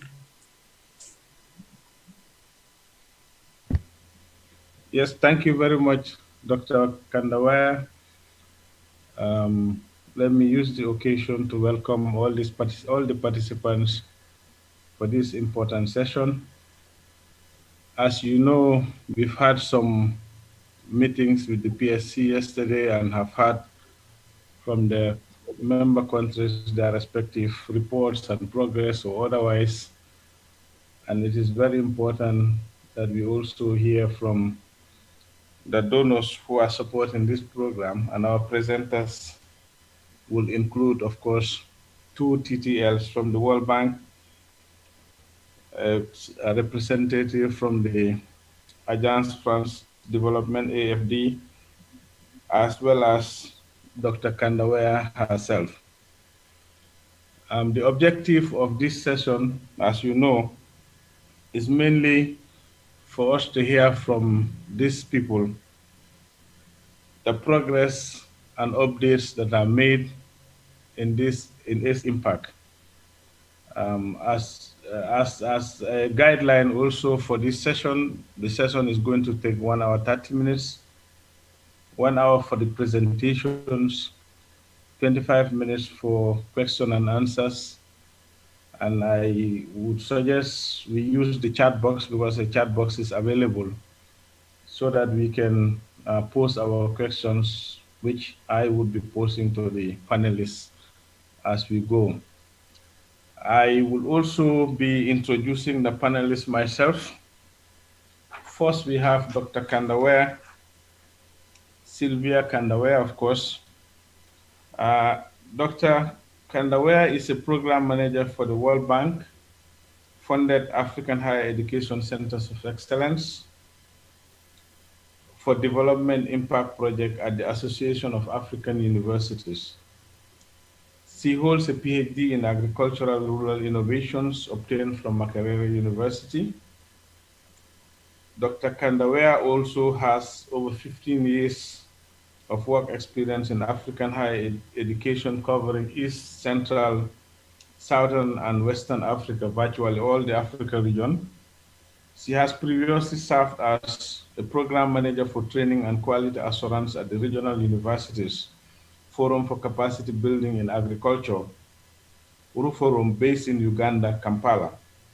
Dr. Kandawea managed 15 multi-donor projects funded by Bill Gates Foundation, MasterCard, USAID, World Bank, Carnegie Corporation of New York, European Union, IDRC, that is with the German government. Then the second presenter will be Dr. Ekwa Bentel, or the second presenters will be two TTLs from the World Bank, Dr. Ekwa Bentel, as well as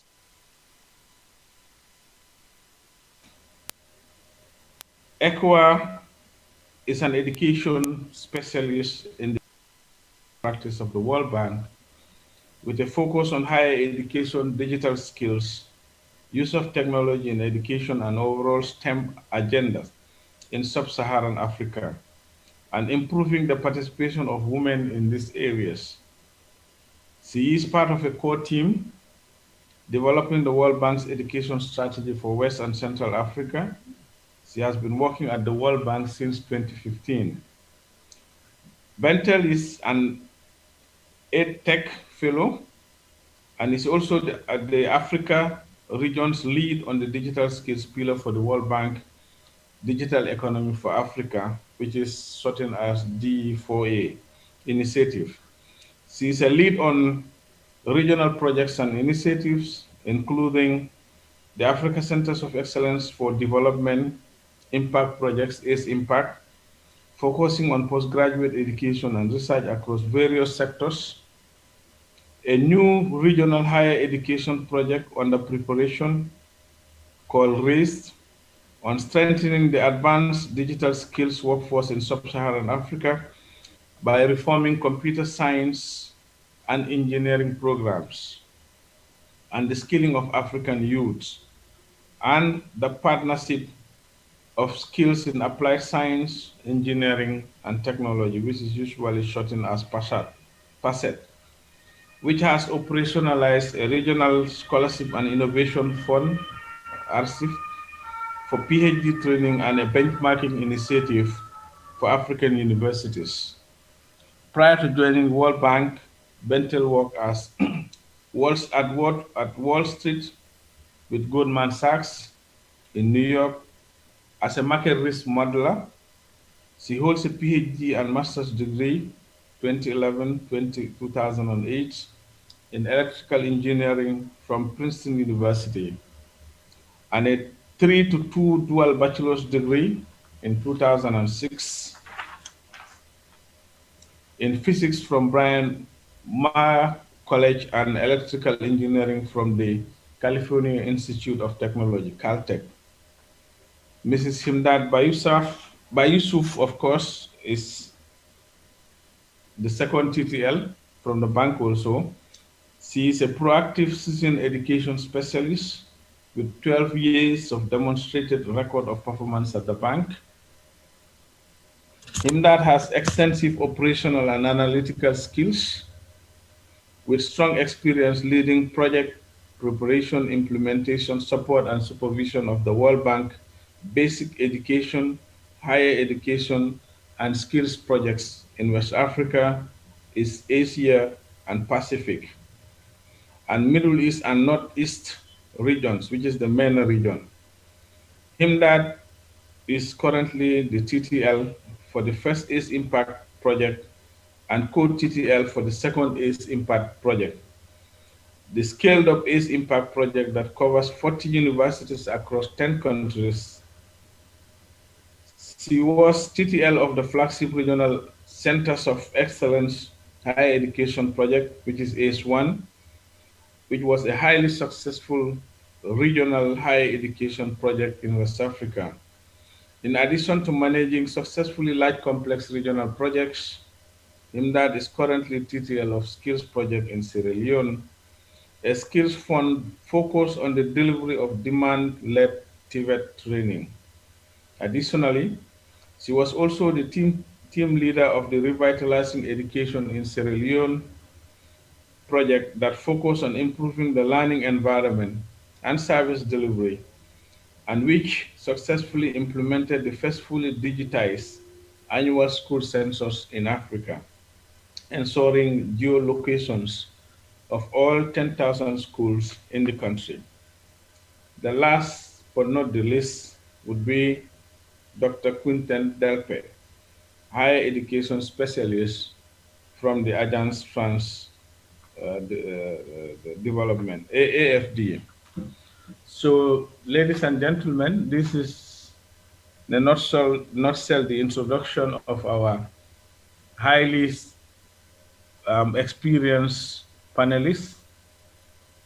And then I will want to start by requesting for Dr. Makandwea to do his presentation. Thank you. Thank you so much, Dr. Modseka. We were trying to make sure that all our distinguished guests for the opening ceremony, they are all connected. Now we have all of them, so I would like to, with your permission, to request you that we allow to receive the welcome address by our three distinguished participants. Professor Ehile, the Secretary General from the Association of African Universities, and then we have Dr. Halil Duda from the World Bank, and Marion, who is going to be represented by Dr. Quentin Depeche from the AFD. So at this moment, distinguished participants, ladies and gentlemen, allow me to welcome Professor Ehile to share with us his opening address. Over to you, Prof. The floor is yours. Thank you, Dr. Sylvia. Distinguished members of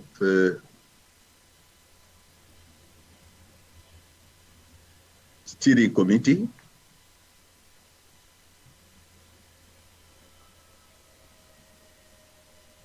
government representative here present,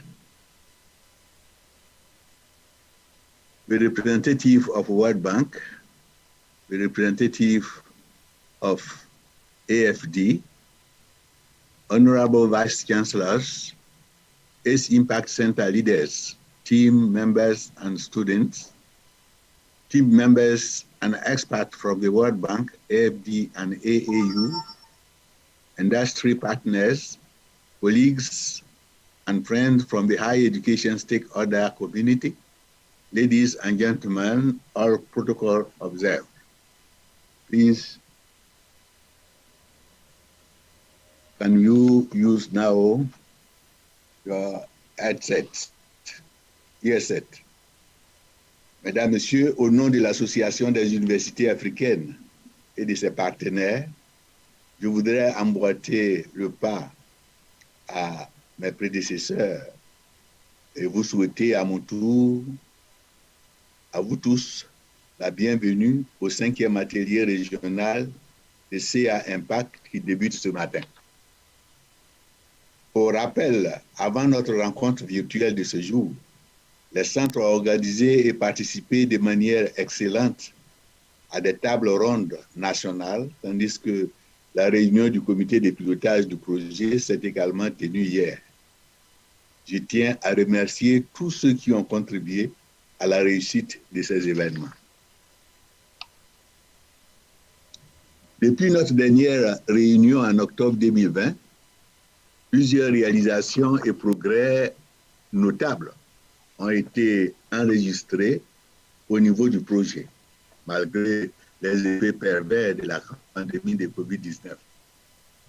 En effet, les centres d'excellence ont fait preuve d'innovation et ont contribué de façon significative à la lutte contre le virus dans leurs pays respectifs et leurs régions, et ont généralement œuvré à la transformation du continent par le biais d'une éducation de qualité et d'une recherche appliquée d'excellence.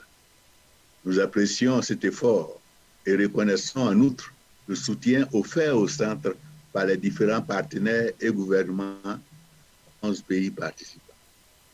Mesdames et messieurs, l'agenda 2063 de l'Union africaine, les objectifs de développement durable et divers autres agendas mondiaux et continentaux soulignent tous l'importance de donner aux citoyens, en particulier aux jeunes, les moyens de vivre une vie digne avec des occupations significatives de leur choix qui contribuent à l'épanouissement individuel et à une Afrique et un monde intégré, pacifique et prospère.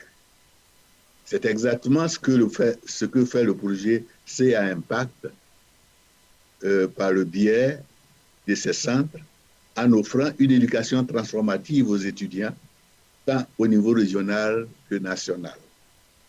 Par ailleurs, le projet vise à donner à ces jeunes les moyens d'acquérir des compétences recherchées au XXIe siècle afin de leur permettre de redresser le continent et d'aider à surmonter ces défis de développement. De plus, l'autonomisation des femmes et des jeunes filles est d'un intérêt particulier pour le projet. Nous sommes donc ravis de savoir que les centres aient fait des progrès remarquables en attirant et en inscrivant davantage de femmes.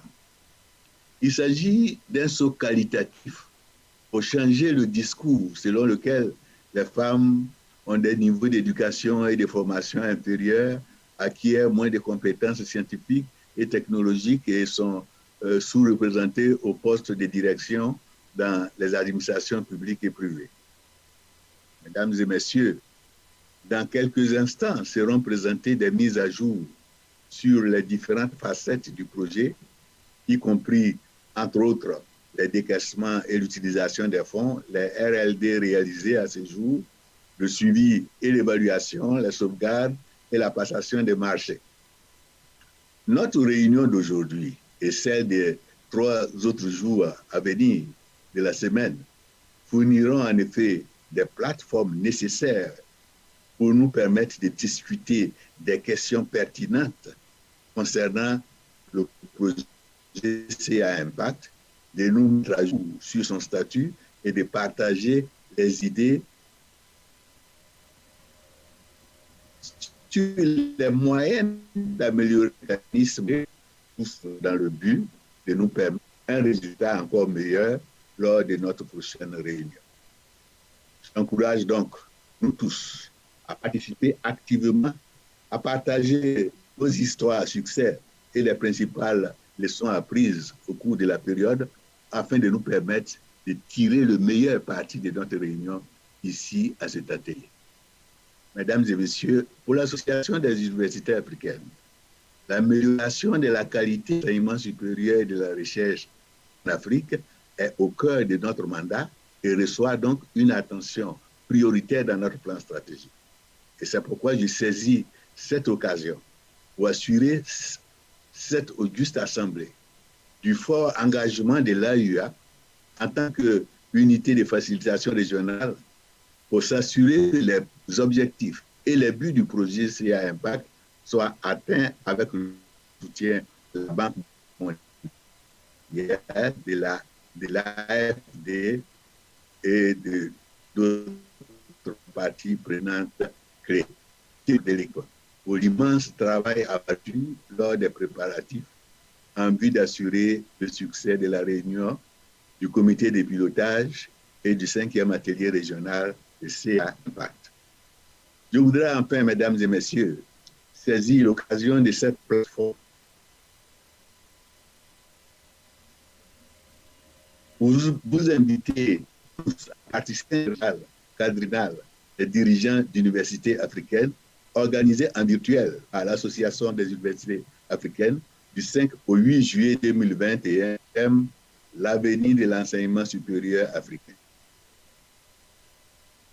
C'est l'un des plus grands rassemblements de parties prenantes de l'enseignement supérieur sur le continent et nous encourageons tout le monde à participer en s'inscrivant et veuillez donc contacter le secrétariat de l'AUA pour de plus amples informations sur cet événement.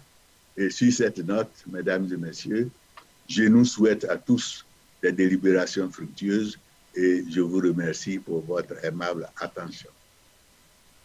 Thank you very much, Professor Ehile. We appreciate the opening remarks. At this point, distinguished participants, let me welcome Dr. Halil Duda from the World Bank. Dr. Duda, the floor is yours. Thank you. Hi, good afternoon. Can you hear me? Hi, good afternoon, good morning, good evening. Distinguished representatives of the Ministries of Higher Education, Professor Etile, representatives from our partners of the ACE Impact Project, my fellow World Bank colleagues, distinguished guests, and ladies and gentlemen. I would like to thank you for responding to our invitation to take part in this virtual workshop. This is the 5th workshop for ACE Impact program. We are organizing this in collaboration with the AAU. All your contributions have been very important in moving forward the implementation of the ACE Impact project. The ACE Impact program. You can hear. You cannot it's clear there. Can you speak louder, please? I can't hear anything. Sure. The ACE Impact program, can you hear me? The ACE Impact program continues. It's in the French. It's not okay. ACE, but no, you use this. You understand him?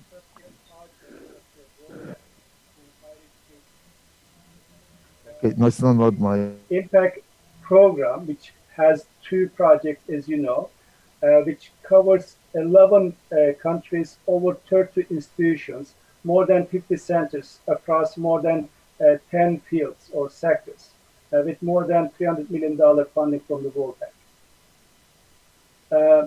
Given the limited resources available to support the supply and quality of postgraduate training and applied research in higher education in Africa, the ACE program provides an opportunity for maximizing the use of these resources and the competitive advantage that each country and institutions have to offer to the region. As of today, as you will hear from our team, ACE Impact projects are progressing very well. We are very pleased to see the progress of the project during this very difficult time around the world we have during the last 1.5 years. The overall disbursement rates are approximately 33% for the first ACE Impact and 23% for the second ACE Impact, despite there are some challenges in various centers of various countries, but this is really good progress over the last 1.5, 2 years. This is an important achievement, but also I really urge you, I call on all of you here today to continue to accelerate the implementation of this important project. For the second time, we will conduct this workshop virtually. Our team had in the fall, early this year, and this is the second virtual workshop. Across the world, we had a very difficult year because of the impact of COVID-19 pandemic. Although consequences of COVID-19 have been devastating and far-reaching, our meeting here today virtually continues to signal the persistence of the ACE Impact project. While borders continue to remain closed, international travel is limited, physical distancing continues to remain the norm of some time, the implementation of the ACE Impact has not stopped. We are very pleased to see the progress under very difficult conditions in many countries. And for that, I would like to congratulate all of you for your commitment to the implementation of the ACE Impact program. We had a number of successes under various ACE Impact centers. We have seen some remarkable innovation in research and education from our centers. I think some of them the team will highlight, and we at the World Bank, we also really celebrated some of the successes of ACEs you have had. A few of them are the Africa Center of Excellence for Genomics of Infection Disease intensified studies since our last meeting to identify the new variants of the coronavirus that hit Nigeria in December 2020. Then the second, the success we have seen in one of our centers, Africa Center of Excellence for Cell Biology of Infectious Disease and Non-Communicable Diseases in Ghana, has also studied and detected new COVID-19 variants in Ghana. There are a number of other successful examples across the centers. This really shows the success of ACE centers across the region. We are very pleased to see the successful examples. I think you will share some of the examples to hear from other centers during these difficult times, how investment in higher education, investment in science and technology can really contribute to some of the challenges Africa higher education is facing and contributing to the region's development. But there are also some successful partnerships and collaborations are taking place in several countries. Despite the current limitation to effective communication and collaboration, centers continue to establish linkages with other ACEs and non-ACE centers or entities to strengthen regional impact. For example, Africa Center of Excellence for Regional Transport Research recently established a partnership with the Republic of Sierra Leone to train PhDs for a Bay College. This is the essence of ACE program, to really at the regional level to collaborate, share knowledge, and to address some of the challenges Africa is facing. Being an engine to development, building hubs for innovation and progress. We are very pleased to be part of it, to support across the region. Let's keep doing this. Keep innovating, and let's keep making an impact to address challenges the Africa face. The higher education has an important role to play, and I think you are showing how to achieve that, to address them. As you're aware, we all around the world, we had very difficult time because of the impact of COVID-19, and the centers obviously were affected despite there's some of the technical and operational challenges. But the centers really try to address these challenges, and then even in some cases through virtual teaching and learning,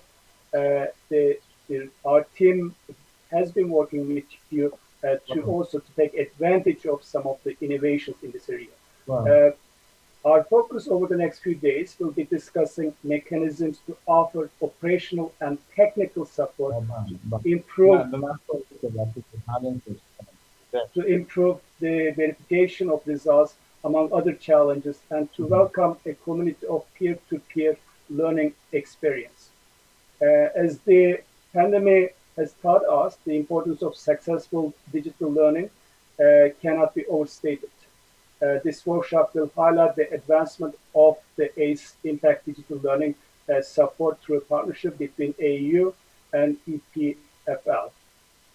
Additionally, ACE Impact Centers have participated in a digital skill gap assessment and a number of other innovations in this area, how to take advantage of digital learning. The next few days, we will see engaged discussion to take place on how to improve the quality of teaching and learning in Africa's higher education institutions, how to offer operational and technical support to the unique challenges that centers may face. This is one of the ideal platform for exchanging ideas, peer learning. I think advantages of these regional programs really to come together to share good practices, and so that you can also address in your other programs in your home countries. Before closing, I would like to take the opportunity to thank AU for being at the forefront in the support of the ACE Impact projects. We have been working with them very closely during the last, since the start of the ACE-1 project, we successfully closed. But also under this ACE Impact projects. Then how also they responded to the ACE Impact project on the COVID-19 response plan. I would also like to stress the human capital development as is a priority for the World Bank, which is one of our core pillars as part of Africa strategy. Aligned with the national priorities, as government seeks to boost their human capital, there are currently national higher education projects in a number of countries, including Senegal, Burkina Faso, Cote d'Ivoire. ACE can be an excellent platform for introducing innovative features that other countries can potentially scale up nationally, including performance-based financing and competitive financing. I'm very delighted to be among you today. I've been working closely with some of you in the development of the higher education programs. ACE Impact has been a successful model, and then next few days you will be discussing more in detail how to really scale up and intensify our implementation so that the program can be successfully implemented to address some of the challenges African countries are facing. I wish you very fruitful deliberation. Thank you so much for today for your participation. Over to you. Thanks.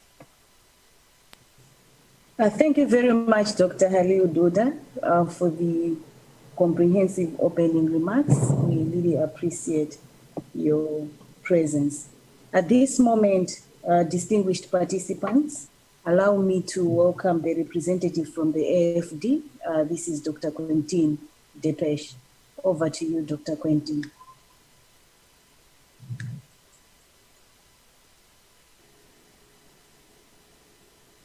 Dr. Quentin Depeche from the AFD. Oui, excusez-moi, désolé, j'avais un problème de son. Donc, Nous remercions donc l'ensemble de l'équipe de l'AUA, donc à commencer par le professeur Eilé, au docteur Sylvia Makanawar, donc le project manager Ace Impact, à l'ensemble des équipes de l'AUA, aux représentants de la Banque mondiale et à nos collègues TTL de la Banque mondiale, et à l'ensemble des membres du comité de pilotage et surtout des responsables et acteurs des centres d'excellence qui sont tous réunis aujourd'hui. Le projet Ace Impact arrive à un tournant important avec plus d'une année d'exécution désormais. Et donc, comme l'ont fait le professeur Eilé et monsieur Dundar de la Banque mondiale, l'AFD veut vraiment mettre en avant la résilience dont ont fait preuve les centres d'excellence dans une période si particulière du Covid, à commencer par la contribution des centres d'excellence en santé aux réponses Covid-19 des pays, mais aussi à l'adaptation continue sur l'activité de formation et l'activité de recherche des centres dans le contexte de Covid, de fermeture d'universités, à travers un recours vraiment accru au numérique et à des solutions et des innovations qui ont été trouvées tout au long de la période par les centres d'excellence. Donc, féliciter vraiment les centres d'excellence pour cette résilience et puis les féliciter aussi pour des taux de décaissement qui montrent que le projet avance et avec des premiers résultats importants. Donc, les résultats vont être présentés par l'équipe de l'AUA, mais on peut déjà noter un certain nombre de publications scientifiques, donc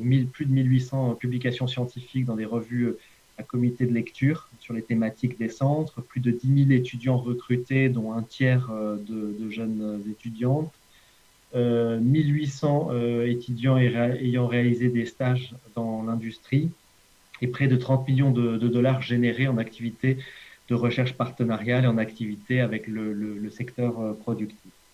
C'est des résultats qui sont extrêmement encourageants et qu'il convient bien sûr de poursuivre et d'accélérer sur la phase projet qui nous attend. L'AFD a par ailleurs octroyé en soutien à ce projet un financement de 6 millions d'euros en dons pour le réseautage des centres d'excellence, donc en lien avec l'IRD, l'Institut de recherche pour le développement, et l'AUA.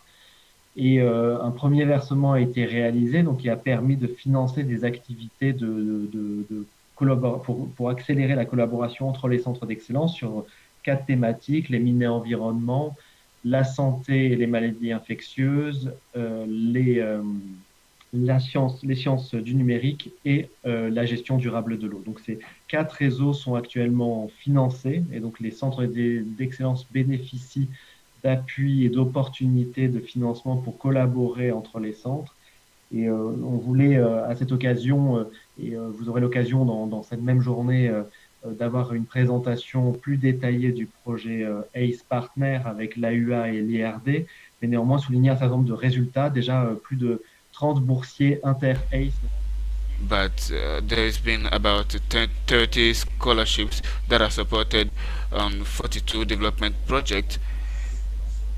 The establishment of training programs between centers with catalogs, and the organization of workshops for all thematic centers. So these activities are really profitable for the project and for centers individually who using this opportunity to collaborate and guarantee research. So I'll stop here so that I don't go into details, but I want to thank all participants for being here, and I wish all of us a fruitful session. Thank you very much, Dr. Quentin Depeche.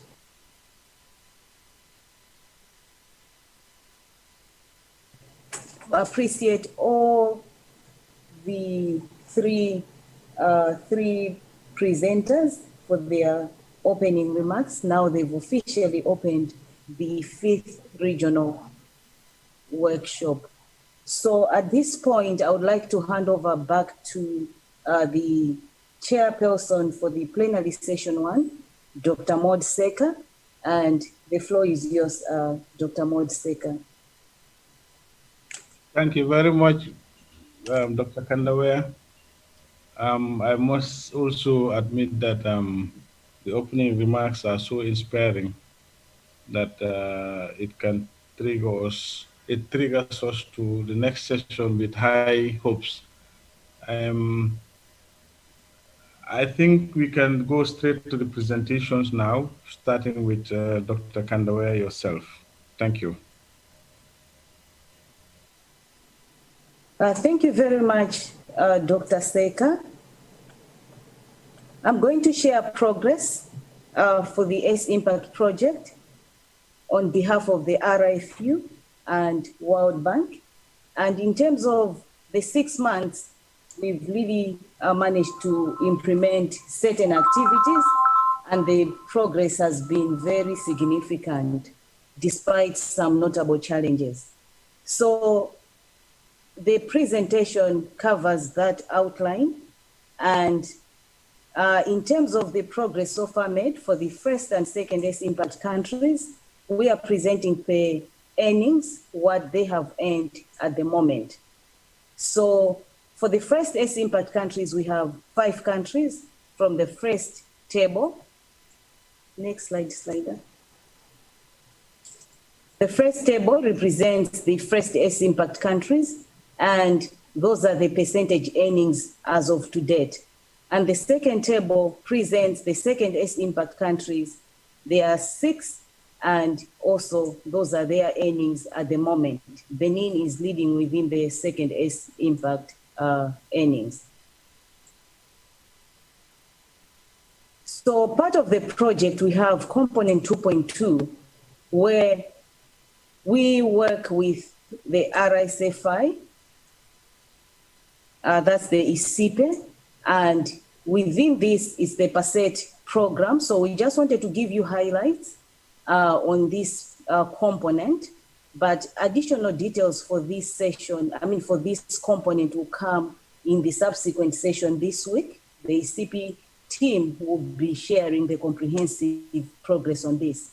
But in a nutshell, there's also significant progress that has been made in this component of the ACE Impact program. So the 5 participating countries, they all signed the subsidiary agreements, and 4 have really gotten the authorization and first disbursements. Nigeria will be also getting the disbursements soon. As I said, the details for these countries and how the PASET is provided in the subsequent. And then within the same PASET component, there are student components. They recruit students from the ACE Impact countries, and the participating countries have also made significant progress in getting these students for the PASET program. So PASET at ICIP, they have had at least a total of 3 cohorts now for the students who are already enrolled, and those are the numbers as presented in the table. Next slide. Next.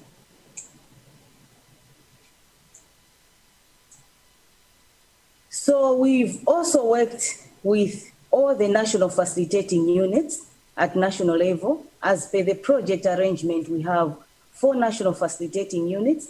This is because of the number of centers they handle, but it's within the components of the project 3. So I just wanted to highlight the progress that we've made in this component as well. So for Nigeria, as you can see, they've made a number of progress, activities achieved. They focused much on country effectiveness, and now the country is effective. Letters and disbursement letters will be issued, and they'll get their funding. And then for other activities, they've done a number of trainings to the centers, about 17 centers in Nigeria, targeting the procurement, the finance officers. And they helped the centers to accelerate their annual work plan submission for subject matter experts review, and finally obtaining a no objection from the bank. And same applied to the Gambia. Efforts were really targeted towards the transformation of the GTTI Center to a full-fledged university, the Gambia University of Applied Science, Engineering and Technology, and this was very successful. And then they also strengthened partnership with the Ghana, the Kwame Nkrumah in Kumasi.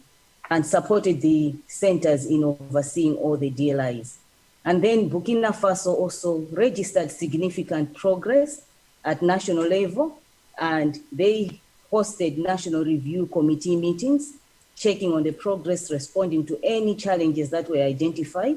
And also they conducted a number of trainings to their centers, about 4 centers in Burkina.